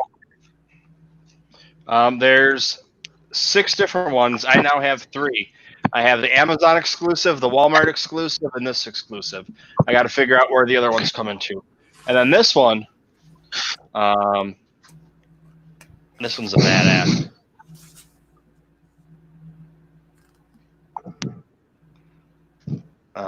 This is the Cara Dune one. The normal Cara Dune one. I don't know if you can see how well you can see it here. You see better like that. You see her gun?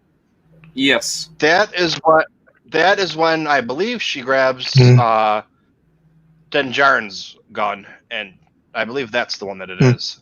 I'd have to check on that. She has a big blaster in the show, so I can't remember if that's.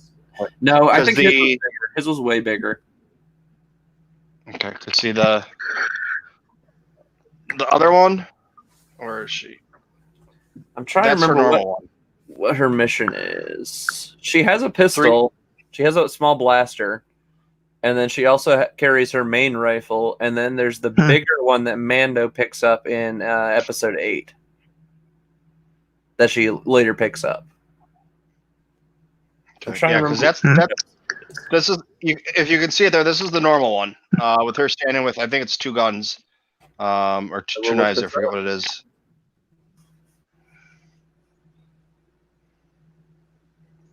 You have interested me. That's kind of pretty cool. So, hey, guys, Condor, Peter, Yeah.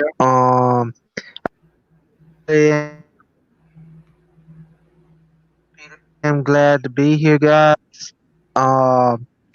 It's just that, guys, and turn off the lights, go to bed. You know, I really am enjoying you guys. I mean, this is the best thing I've ever done. So, hey, and also, Condor, have you ever tried a Coca-Cola orange vanilla one time? No. I would have to say it's probably my second or third favorite. If you guys have not tried it yet, I highly suggest you try the raspberry Coke. I was very not tempted to try that, but as soon as my brother had me try the raspberry Coke, it's so good.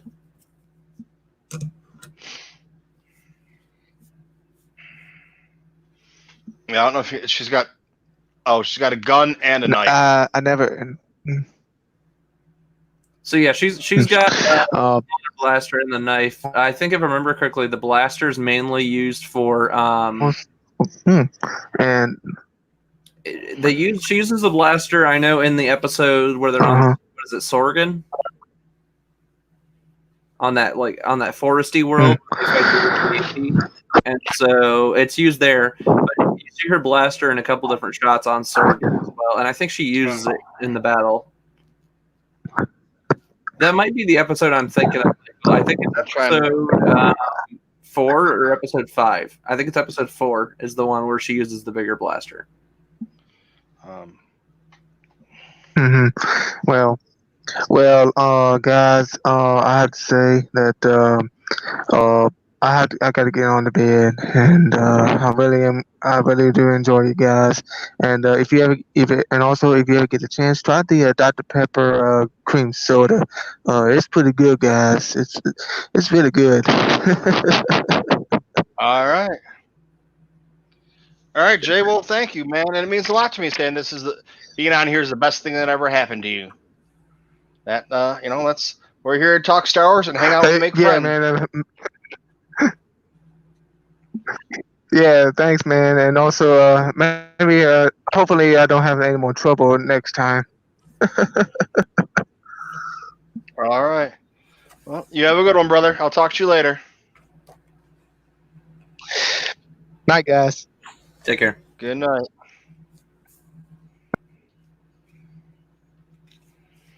All right. And one more. You're spoiling us, Michael. What's in the 5th box? I'm covering that up now that you know. Scratch out the address. You're good. So I kept my box below camera level. Which, by the way, I'm looking in this Art of Rebels book. They literally talk about pretty much every environment in the show, and I love this. I think this is going to be one of those books I'm going to go back and I'm going to, look at a bunch. Just because it goes into so much detail. So I definitely want to plug Dark Horse Comics for making this book. I know there were several delays getting it out, but thank you for giving us such a wonderful product. This is unbelievable.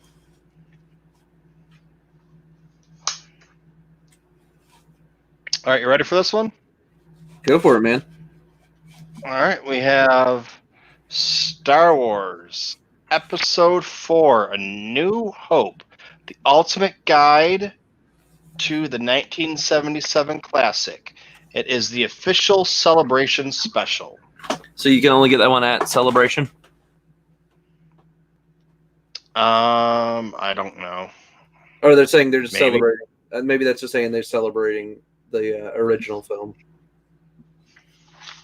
But it starts off with Star Wars by the numbers, 365 total special effects shots, 117 minutes for the first cut, 950 paid employees, 84 days to shoot, 42 hours of performance by London Symphony Orchestra and John Williams to record the soundtrack, 32 theaters where Star Wars opened on May 25th, 1977, 12 minutes of screen time featuring Darth Vader, 2,187 Leia's cell number named for Arthur Listett's short movie 2187, which deeply influenced George Lucas.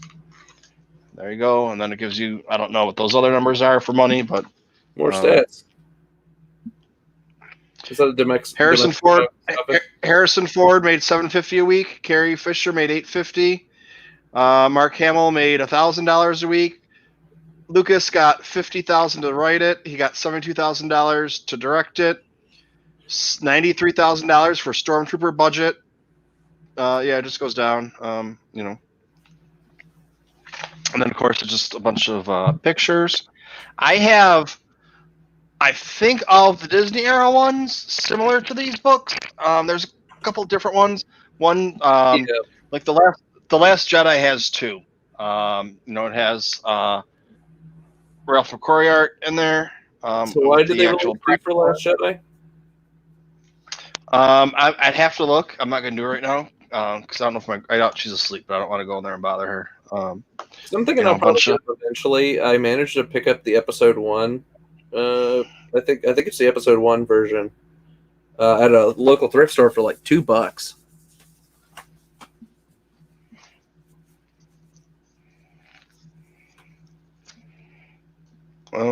And then did that one have a? This is the thing about the used books. You never know what you're going to get. Like this one, I don't remember what condition it said it was in. I'd have to look and see. Which with those, a lot of that's repeated information in there, plus some unreleased stuff as well. So it's just kind of you get what you get and hope for the best. Bam! This one came in too. Which one's that? This one is Inside the Worlds of Star Wars Episode 1.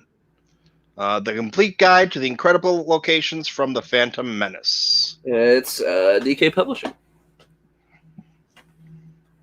The wonderful people who make your visual dictionaries and crosscuts and all the fun stuff. It's a little beat up. A little beat up, but nothing you can't handle. For for something that's lasted more than 20 years. A little creased, but the Galaxy. I'm pretty sure I have this book. Not episode 1, but I think I have all 3 of them together. But just Oh, did they do interior stuff for 1, 2, and 3? I think so. I have to look into that. I'll have to look into it. I think they did 1, and then they did a book for 2, and then they did a book for all 3 of them that came out when 3 came out. But I'll have to look at that to see. Yeah, because if they No, combine no. them for 3, I might just get the bigger book. Yeah, the pod race. Oh, that's cool. They get the whole circuit. Yep. So yeah, it's just one of those things that it's like Galactic Senate.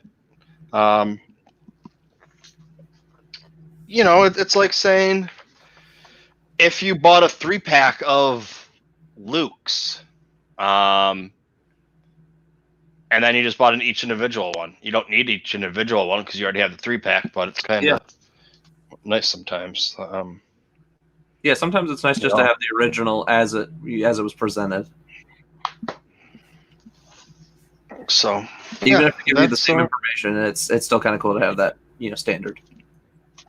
well, with a lot of them too, like with the like the visual dictionary or encyclopedia or whatever they call it. Yeah. They had the one for 1, 2, and 3. Mm-hmm. And then they came out with one that had all 3 of them in there. And that's where you get into like the visual dictionary for episode 1 tells you that, or whatever the hell they're calling it, I'm not sure. That's where they tell you that Jango Fett's parents were killed, and he was raised by Mandalorians. And then he raised his son Boba as a Mandalorian. But once you get to, I think that doesn't, then that's the only one that says it in. Whatever you have in 2, is there anything in 2 or about him? Nothing in 1. It should be just 2 and 3. Oh yeah. That's 2 and 3. I think in 3 it doesn't say it, or it says something different. It's a little bit different. And then in the other one that has all 3 of them in there, there's, it changes it to where, he might not be considered a Mandalorian anymore. So, in 2001, or 2002, whatever the hell it was, he might have been a Mandalorian. Then by 2005, he probably wasn't a Mandalorian. It doesn't. There's no evidence. It doesn't say he no longer is. It just changes the wording on it or omits some of it, which is where that's where having all these books is great, because I can then go pull out this book and be like, well, it says it right in here. If they kept shuffling back and forth for like 7 or 8 years between when we first see him in Attack of the Clones all the way up to when they talk about him in season 2 or season 3 of Clone Wars. Like the whole weird, is he Mandalorian? Is he not a Mandalorian? That was kind of always a discussion. And well, you have in Clone Wars where it says that he is not a Mandalorian. Exactly. But that's the whole question. Is he not a Mandalorian because he's actually not a Mandalorian? Or does he say he's not a Mandalorian because it's like, oh, well, he's not one of us. Like, we don't consider him one of us because he's bad, or, you know what I mean? Or, we're not but Mandalorians aren't bounty hunters. So we're disowning him. We're saying he's not one of us, but he actually is one of us. And it's never really been that was, yeah. And Matt Martin was asked about it. So like I had probably like 10 or 12 books, and took a sentence or two out of each one, and like on one of the Bacta tanks or whatever it was, I was like, well, here it says on this one it says this, and then this book says this, and then and I went through, and I mean, it took me all day to do like my own little research paper on it, when we already know what the answer is. No one really knows. You just a guess based off of what we had. Well, yeah, I didn't need to look it up. We already knew what the answer is, that no one really knows. But he kind of is, but he isn't. But it all came around with the whole Mandalorian thing.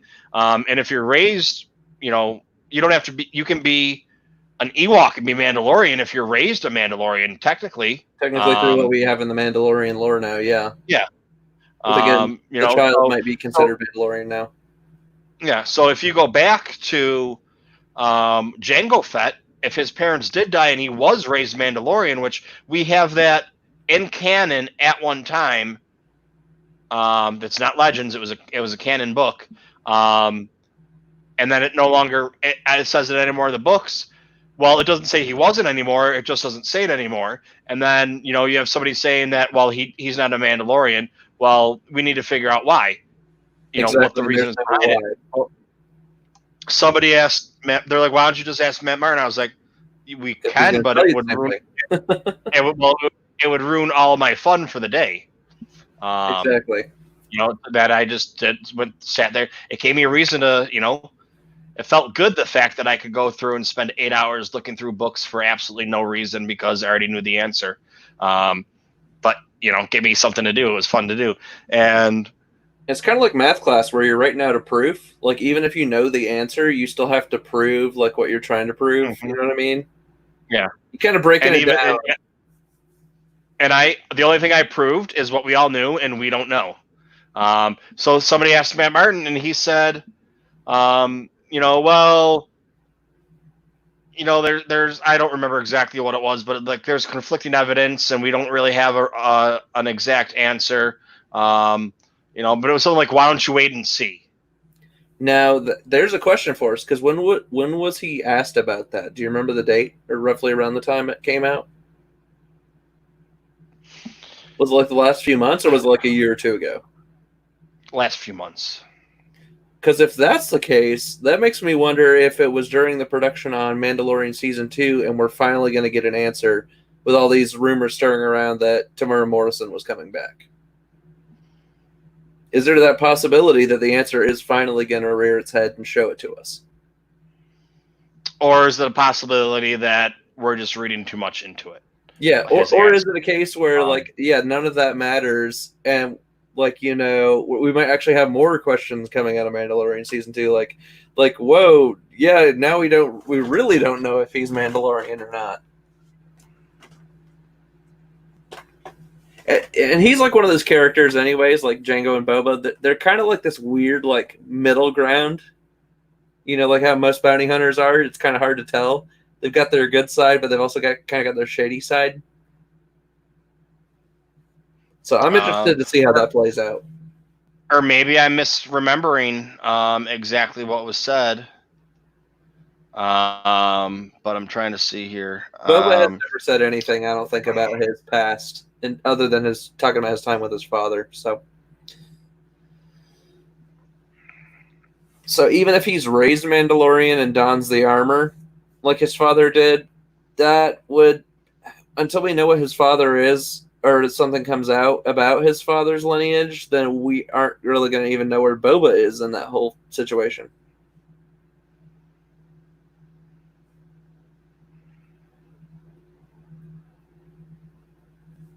And heck, I guess you could even, you know, branch out and talk about the clones and that sort of stuff. Yeah, I'm trying to see here if I can see it. That would be kind of interesting, because if they were Mandalorian, technically the clones turned on the Jedi, and that would go back to some lore, you know, between the Mandalorian and Jedi Wars, which is in both canon and Legends now. And, you know, we talked about it upon in Rebels. If I actually did it on the Bacta tank, the first technical Bacta tank was 127, so it'll be sometime after January. I'd have to go through and see. It wasn't. It would have been somewhere between 1 and 9. I'm gonna guess. Probably. I mean, I could go through and check. I'm just looking really quick to see if I can see anything, but I can't see it right now. Or I could ask Charlie Skywalker. He's the one that asked him if he's got the exact quote. But I could have sworn it was something like, you know, we don't really have an answer, or whatever. You know, Google Matt Martin Jango Fett. I'm sure we'll find something.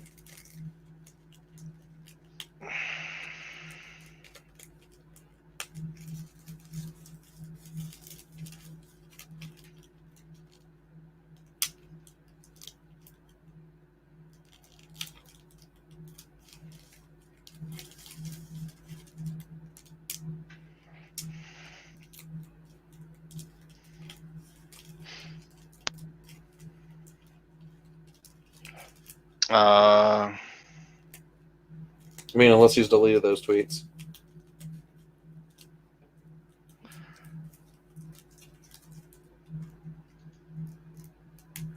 Was this a direct conversation with Charlie? Yeah.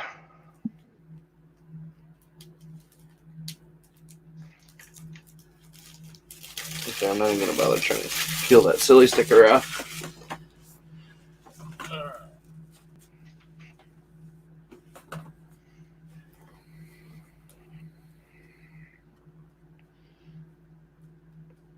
Yeah, it's not coming up.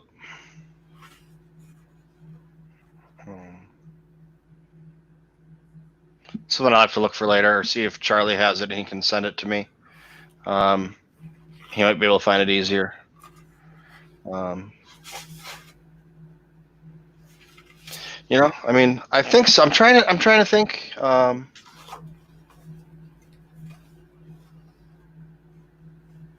If Django was Mando, then the clone army was a Mando army.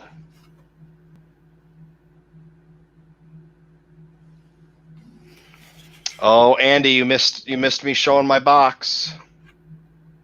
If Django was Mando, then the clone army was a Mando army. Yeah, that's just like a crazy mind blow there for you, just to think about that, because that ties back into the deeper lore of the whole, Mandalorian Jedi War, and then as you go down the line and you see stormtroopers, it turns more into recruitment. But what I always thought was kind of cool is when you get the clone army, they had the chip in their head that no matter where they were at, they were all individualistic. But that once that chip activated with Order 66, that was game over. Whereas when you had these human recruits, you couldn't put that chip in them from birth. That's where the Empire gets into some weird stuff of intense physical training, and in the case of the Death Troopers, potentially augmentation. And then by the time you get to the First Order era, it's a little bit of a mix of both. You get children that are stolen from their parents early on, and they're kind of raised and brainwashed. It's kind of like a hybridized version of both. And I think I don't remember if this was said in the Episode 9 Visual Dictionary or not, they were saying some of the Sith troopers are kind of like this weird mix of their training's kind of like it's kind of like the First Order where they're taken from birth, but I think they said with the Sith army it's kind of like they're raised or something, or they're the children of the people who were the cultists on Exegol. Somebody go back and double check that. But basically, they're raised on Exegol or around the unknown regions, and they become the army that our resistance has to fight in Episode 9. So it's really cool. You see like the timeline of the clones. They start with that chip, and then it kind of becomes experimental augmentation and intense physical training, and then it's kind of like children stolen from parents, brainwashed. So it's kind of like you get a full spectrum. That's what I always kind of liked about that. And I'll then just show Andy this real quick. Oh yeah, show him the Cara Dune. Yeah. Yeah, boy. And then you look at the droid army. Look at what she's packing. The droid army is just completely, automated. So.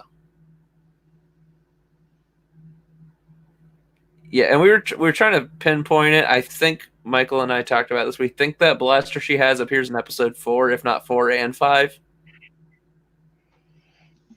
I want to say it's in 4 and 5 at least. She might even have it in 7 and 8. In the cantina sequences. I don't remember if she comes guns a-blazing out with that in Episode 8. I want to say she does, but Michael and I were talking about Mando gets that big blaster when they're fighting against Gideon. Which, by the way, do they already have a Gideon pop? Because that's one I might actually get as well. It's coming. So it still isn't out yet? No. I imagine that one's going to sell out.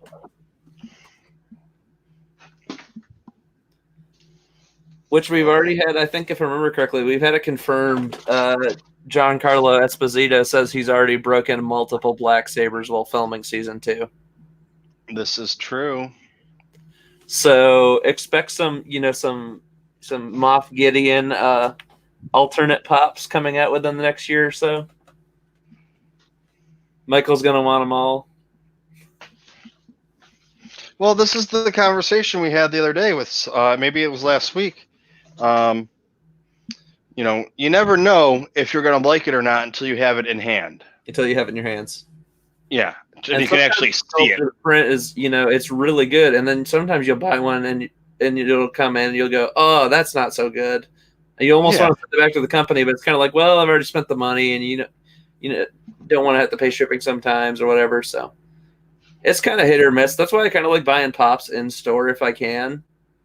But with those exclusives, it's kind of like you're kind of taking your chances with the exclusive. Yeah, so you have to have it in hand to decide whether or not you want it or not. Yeah. And sometimes you can look on the shelf that you might have multiple of the same pop. And so you can just look and find out which one you think looks best and just get that one. That's generally how I buy mine. If I see multiples, I'll just look for the best, paint job or whatever. Yeah. If they're all kind of the same, then it's whatever.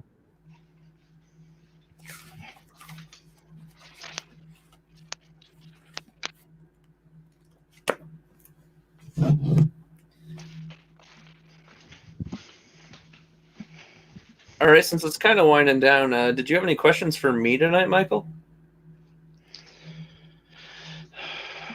I don't know. It was kind of a slow day. I haven't been to Star Wars in a lot the last couple of days. I haven't either. Other than Twitter's full of a bunch of stuff without and that my Star Wars Twitter feed. So yeah, I've been kind of trying to stay off Twitter just because it's kind of a polarizing time right now. I mean, I support what's going on as best as you can, but sometimes it's good to support, and sometimes it's it's one of those times you just want to not get involved if you can. So I'm just kind of like in between right now. Yeah, that's what I was talking about at the beginning of the show, that people are so, I was going to say, trying to make this black and white. I didn't mean literally. I mean, people are like, you need to pick a side and choose that side, and you need to die on that hill. And it's like, well, no, there's a lot of gray area and everything. There's a lot. And I'm not, as you know, I'm not a person to jump to expectations or jump to, conclusions. I like to see how things play out for a little bit, and then, yeah, maybe I'll favor one side over another, but I tend to not be too vocal and make things more polarizing than they need to be, because it's a very tense situation going on right now, and the last thing we need right now is more tension. Well, it's like when I was talking to Alden, I told him that, I made a comment, someone said something, and I said, well, that's two different situations. Exactly. And then a bunch of people are like, well, you're a racist then. It's like, well, no, like, you look at the different definition between, looting and the definition of rioting, and, the definition of protesting.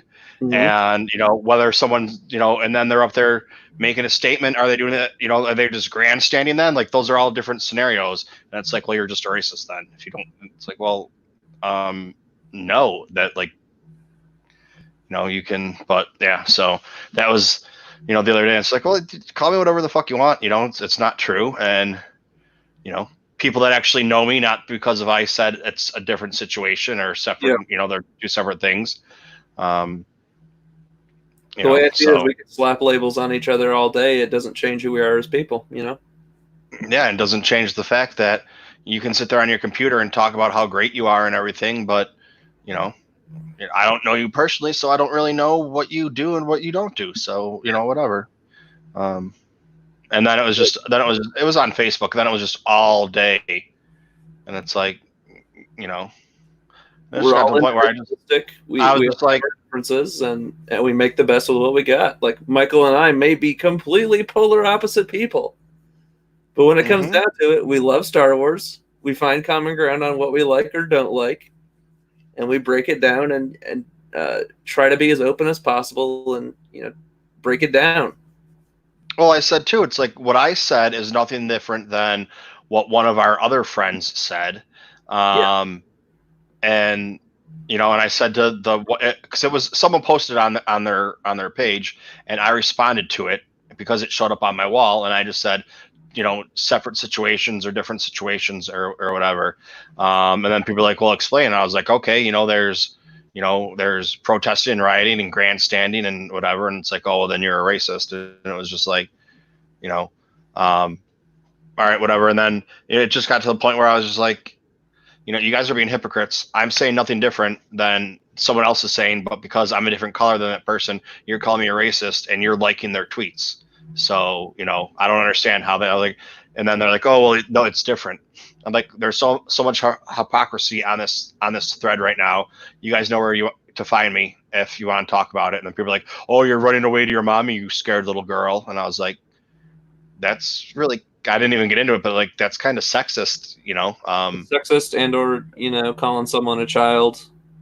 But yeah, so I was just like, you know what? I was just like, whatever, dude. And I really don't, I really don't give a shit. Whatever, it is what it is. And then one of the people that, of course, he didn't call me racist, but it was his thread. I talked to him today. I was like, oh, hey, what dude? And actually last night, and nothing to do with that, but just like other stuff like that, actually affects us, not stuff that doesn't, like name calling or whatever. Yeah. But Revenge of the Jedi's over. Revenge of the Jedi. Yeah, it wasn't done. Which I think is right. what I'm going to watch next, and then I'll probably jump back into a full rewatch of Mando. It was about halfway when I restarted it, but that first half is kind of grindy and slow. Yeah. I mean, like, for me, like, it's hard for me to get to that first part with Jabba. But, like, the more I watch it, like, there's, like, how, like, we know Star Wars is just innately quirky in its own way. It's like, yeah, this is slow, but you know what? It is still kind of fun. Like, no matter how much you watch it, you're like, this is so quirky, it is fun. It's like it's kind of cool how, like, sometimes the genre changes a little bit within each film. Like, you might give, like, a certain vibe in one scene, and then you change to a different location and a different scene, and that's like a completely different vibe from what you just saw. That's kind of what I like about Star Wars. Yeah, everything's a little bit different. You never know what you're going to get. There's enough different flavors of pie out there in every Star Wars film. You don't have to like every moment of every movie. You can still, pick and choose what you like or don't like, and discuss it peacefully with your friends. And what I like, Michael might abhor. Like, Michael, like, what's one of the worst scenes to you that, like, it still bothers you? Well, this came up when I was talking with Dave from Tatooine Sons. He's like, which character do you not like? I was like, I mean, there's really nobody that I don't like. And he's like, you have to pick one. And I was like, okay, like L3. Okay. And he was like, okay. He's like, that's one of my favorites. Why don't you like her? Or I was like, she's just annoying. I don't have anything personally against her, or whatever. It's not like she's just annoying. It's like how some people say Jar Jar Binks was like the most annoying character of all time. And then you see, like, some of these people who grew up with the prequels come out, and they're like, oh my God, I love Jar Jar Binks. He's amazing.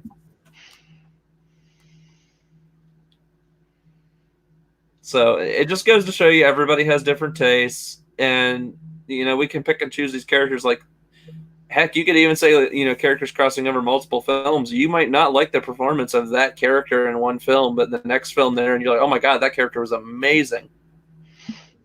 Yeah, it's like, a lot of people don't like C-3PO. And then a lot of people that didn't like C-3PO at The Rise of Skywalker think it was his best performance. So, Or they might have liked him better and say like A New Hope or something like that. I mean, it's all kind of it's all kind of relative, and it changes. And I mean, I'm not, it's not like I wouldn't watch Solo. And Solo, I think Solo was the most fun out of all the movies. Yeah, it really is. I think that's something most people, not all people, but most people, at least casual watchers, would say. Yeah, it's the most fun of the new generation of films. So, I don't know. I don't know anymore about anything. I think if you're looking for fun factor, I think it's like Episode 1 and Solo are like neck and neck if you're just talking about fun factor. Get like the pod race sequences and the cool lightsaber flashy battle. I don't know. I guess you could lump Episode 3 in there too. It all comes down to what your taste is. Oh yeah, Michael and his Star Wars girlfriend. One of them. I have a few. That's okay. They don't mind. They don't mind sharing me, because you can only watch one movie at a time, right? Yeah. I mean, I guess I could watch one on my phone and one on my TV and one, whatever. But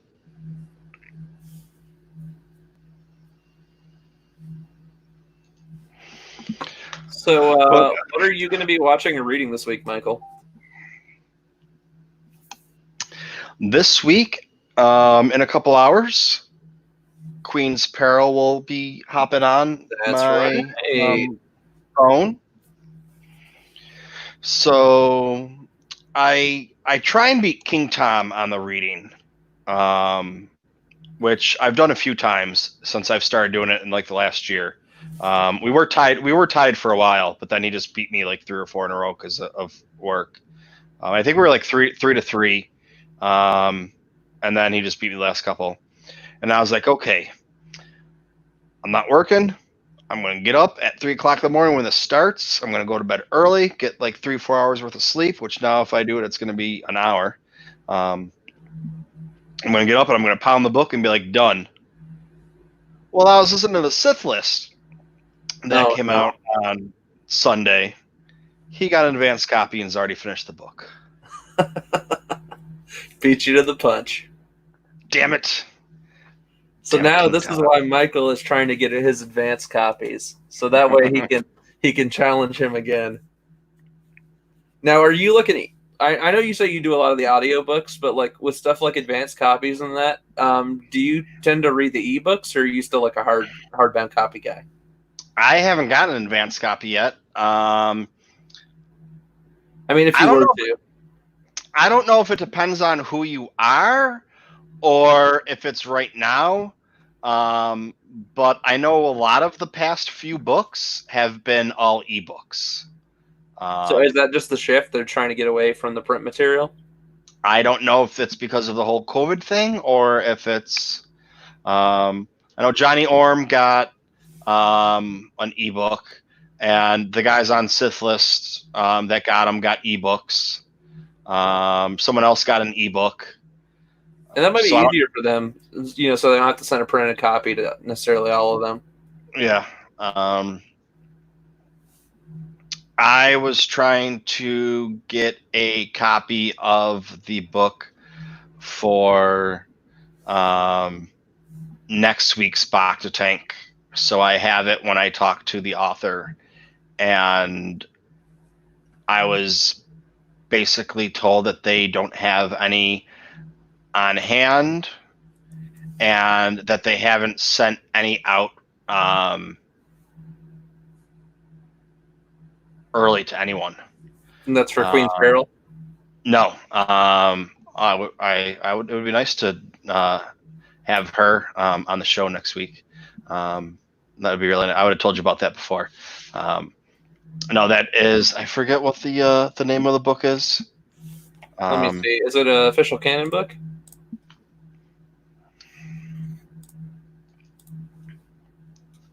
Is it Jedi Training Lightsaber Soundbook? Or Shadowfall? No, neither one. Hang on, let me. By the way, I didn't realize till I started looking at this. There's still a lot of stuff coming out this summer. There's a lot of stuff scheduled to come out this summer. Yeah, whether or not they get pushed back, I guess we'll wait and see. We haven't heard anything on Poe Dameron, so that must still be on schedule.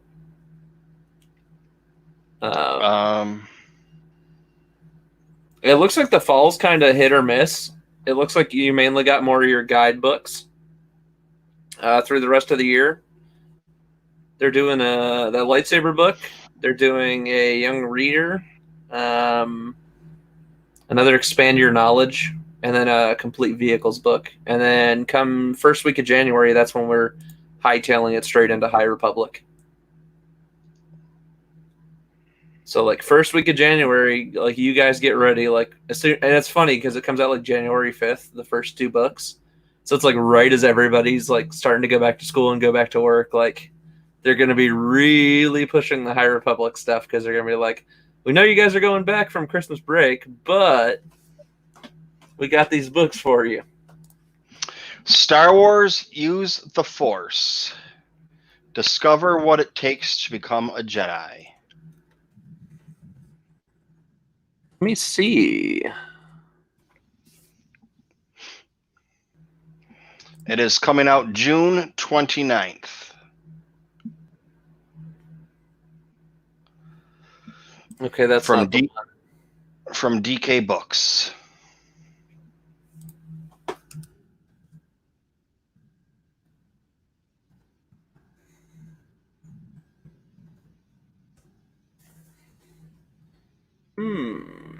Is it called Discover What It Takes? Discover what it takes to be a Jedi? Yes. And is this from the same author who did like the Be More series? Yeah. Okay. Yeah, if you would have watched my other shows, you would know this. Man. I haven't gotten into any of those extra side books or anything like that. They're a lot of fun. That really interested me. The Ewok. Yeah. The By the Ewok one's way, a lot of fun. I'm looking here. The paperback is also going to be available at launch for this book as well. Because I know with a lot of titles, you normally have to wait a couple months before they start doing paperback releases, but it looks like you will be able to get paperback copies pretty much right away. Oh, the ebook is available June 15th. That's still going to be not enough time to. Yes. Maybe that's what it is. Maybe that's why she told me that. Maybe they're putting out ebooks. I don't know. That might I don't know make how that more works. sense. And maybe because I'm getting him on the 8th, they're not sending out the ebooks yet. They're just because it's such a short book and it's not like a novel. They're not sending them out until whatever. So that might be why I'm not getting an advanced copy. I don't deserve one. Or I don't deserve one. You're getting there. She was like, dude, you have imposter syndrome. Cut it out. And I was like, sorry. Thanks for pointing that out.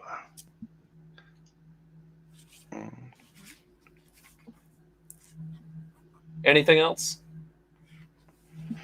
No, I think that's it. I was just looking for that from her, and then. And if you guys like see something or spot a book or hear some news or something of products coming out, let us know so we can spread the word. Let me see if there's anything here. New books coming out. I guess there's that book of lists. We've already talked about that, Michael. You're like, oh, this is actually an official book of lists, not this random dude who just went through and mislabeled a couple things through TFA. Yeah, definitely. We got that Dr. Aphra audiobook coming up. It's still scheduled for July 21st. Then you got that George Mann Dark Legends book coming out at the end of July. That might be a good time right before then to post your interview with him. I'm going to put that one out, I think, this week. I'm going to try and get another interview with him before that one comes out. And I don't know if I saw this. They're doing a Clone Wars Stories of Light and Dark. It's going to be an upcoming canon short story collection. Let's see here. It adapts episodes or story arcs from the series, but it's going to be from the point of view of individual characters, taking you through those events that you watched on the show. So it's going to give you like an alternate perspective into it. So it's going to be like from a certain point of view, but with just Clone Wars stuff. And it says here there's going to be an original story focused on just the Night Sisters. Yeah, somebody, I forget who it was. I think there was a Maul story in there too. There's a Maul and Kenobi story. It says, yeah. Someone had posted, one of the authors, how excited she was. Rebecca Rowan. Was that who it was? Yeah. To be doing it. Right in Maul. She did Resistance Reborn, which I thought was a pretty good book. I think she did a pretty good job on that. I feel like she kind of does like this weird, like, I don't know. It kind of feels like a Claudia Gray meets like a Justina Ireland sort of vibe. I don't know. It's kind of hard to describe because each author has their own take into it, but that's kind of the vibe I got. And then maybe just a little hint of some Kevin Scott in there. So I do like her style. I hope she continues to keep writing some material. I'd like to see her maybe do some more canon books or YA stuff, or even maybe jump into comics, because the team doing comics right now has been doing a pretty good job. I can't wait to see what they have coming out. And now that we got some e-comics and some regular comics starting to show back up again, it's exciting times. We're slowly coming out of COVID, and but I mean, at least we can have some comics to hold us over. Yeah, man. Is there any comic issues coming up that you're looking forward to, Michael? I am so far behind in comics. The guys at Broaxium hooked me up with a bunch of comics told me which ones to read, because it's like there's so many Star Wars comics out there, and it's like there's so many books. It's like if someone says, all right, tell me a book to read. It's like, well, I need to know about you a little bit first before I tell you what book to read. It's the same thing with comics. So they said, all right, we think you'd like this, this, and this, and this a lot. So I was like, okay. So then I went and got Comixology. And I got the couple days set, and I went and looked through, and I was like, oh, I like this. And I'm like, oh, I'll get this. I ended up with 7,000 pages oh my God. of comics in my Comixology. Because I was like, oh, I think I want to read this and that. And I just haven't read them. I don't know. It looks like mainly this summer is going to be focused on a good mix of some Star Wars adventure stuff, the main line. They're going to keep doing the Bounty Hunter series. And then we're getting Dr. Aphra issue 2 at the end of July, and then they're finally going to release The Rise of Kylo Ren trade paperback stupid early, actually, on July 28th. So if you were really wanting to get your hands on just the trade paperback, that's going to be available sooner to you. Because I know with some of the trade paperbacks, you have to wait at least 6 months or more for one of those to come in after the whole run's finished. All right, bye, Rez, if you're still here. Take care, man. Thanks for stopping by and listening to us chat. Yeah. I think I'm going to call it a night, Michael. I got to work. Yeah, I'm getting there, too. I can't remember what time I need to go to work, but I should probably head to bed soon anyways. It doesn't matter. Just show up whenever you show up. I'd lose my job if I did that. That wouldn't be fun because then I couldn't buy all the fun Star Wars stuff. No, tell him Michael said it's okay. He'd be like, he's, Michael, that guy who does the Star Wars show on YouTube, yeah, that guy, he told me not to come to work, at least not for a while. He's a Hollow Award winner. He told me just to show up. It's okay if I show up whenever I want to. Tell them, listen, he's monetized now. You need to do what he says. He's monetized. He will pay my bills. No, not unless you start streaming 24 hours a day for me. Hey, the Star Wars News Network. This. Oh yeah, I can't do that. That's the old people I used to work for. Star Wars News Net. This is the TMT Star Wars News Network. Broadcasting live to your computer box, or mobile phone, or tablet. 24 hours a day. There might not be anyone on, but it's on.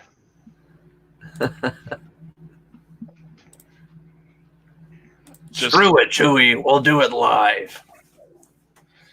Just watch commercials over and over again. That's all we want. Speaking of Star Wars Newsnet, I'm looking over there. They have already posted the review after midnight for E.K. Johnson's new book. So I'm assuming it just came out today. It comes out at 3. They might have 3 switched it o'clock. over midnight time, East Coast. So that way, at least the non-spoiler review would be up.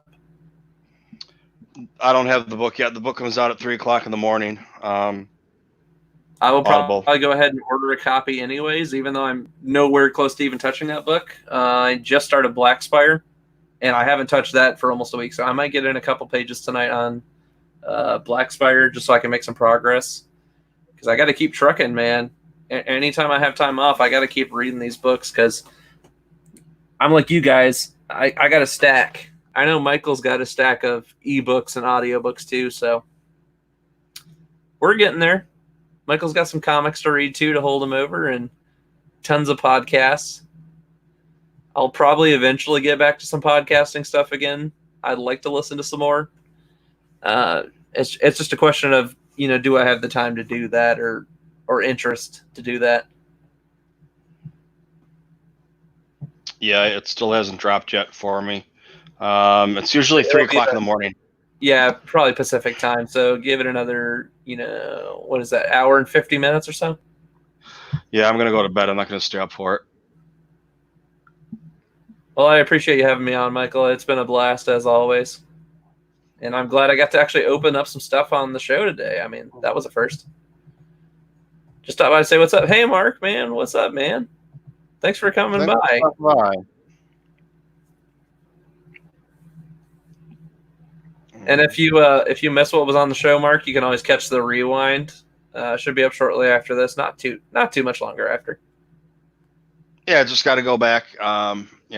It goes back like 2 hours. So it's got to catch up and whatever. So like if you start watching it, it's going to be 3 hours and 40 minutes. So if you start watching it, it'll be an hour up from an hour and 40 minutes in, until it catches up to whatever for rendering. So yeah, just hook it up in the morning. Great interview or chatting with Alden, and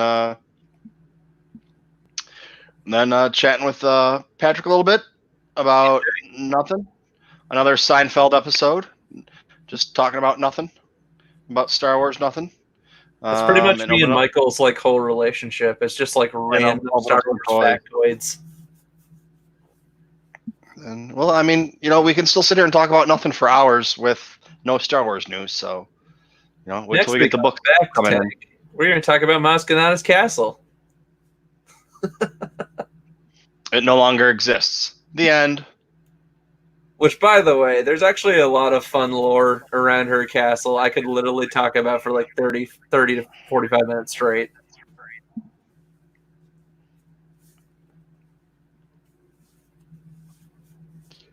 I'm dying now. All right, dude. Yeah, I will talk to you on Wednesday. Maybe we'll do something, figure something out for Wednesday. Yeah, I'm off Wednesday, so I'll probably try to get some reading time in, and then if you want to do something during the day or that night, we'll figure something out. All right, man. Just we'll hit me up. Game together, play some more Trivial Pursuit or something. Yeah. We'll figure out what There's always something going on. Always something we can do. There's always some Star Wars that in this world. Always. And when you think you've read it all, you have not read it all. Because you can reread it. You either reread it or there's something out there that's been published, so you're like, oh, I didn't know that was published. It could be even like a tiny newspaper strip comic or something. And you're like, I didn't know this existed. This is true.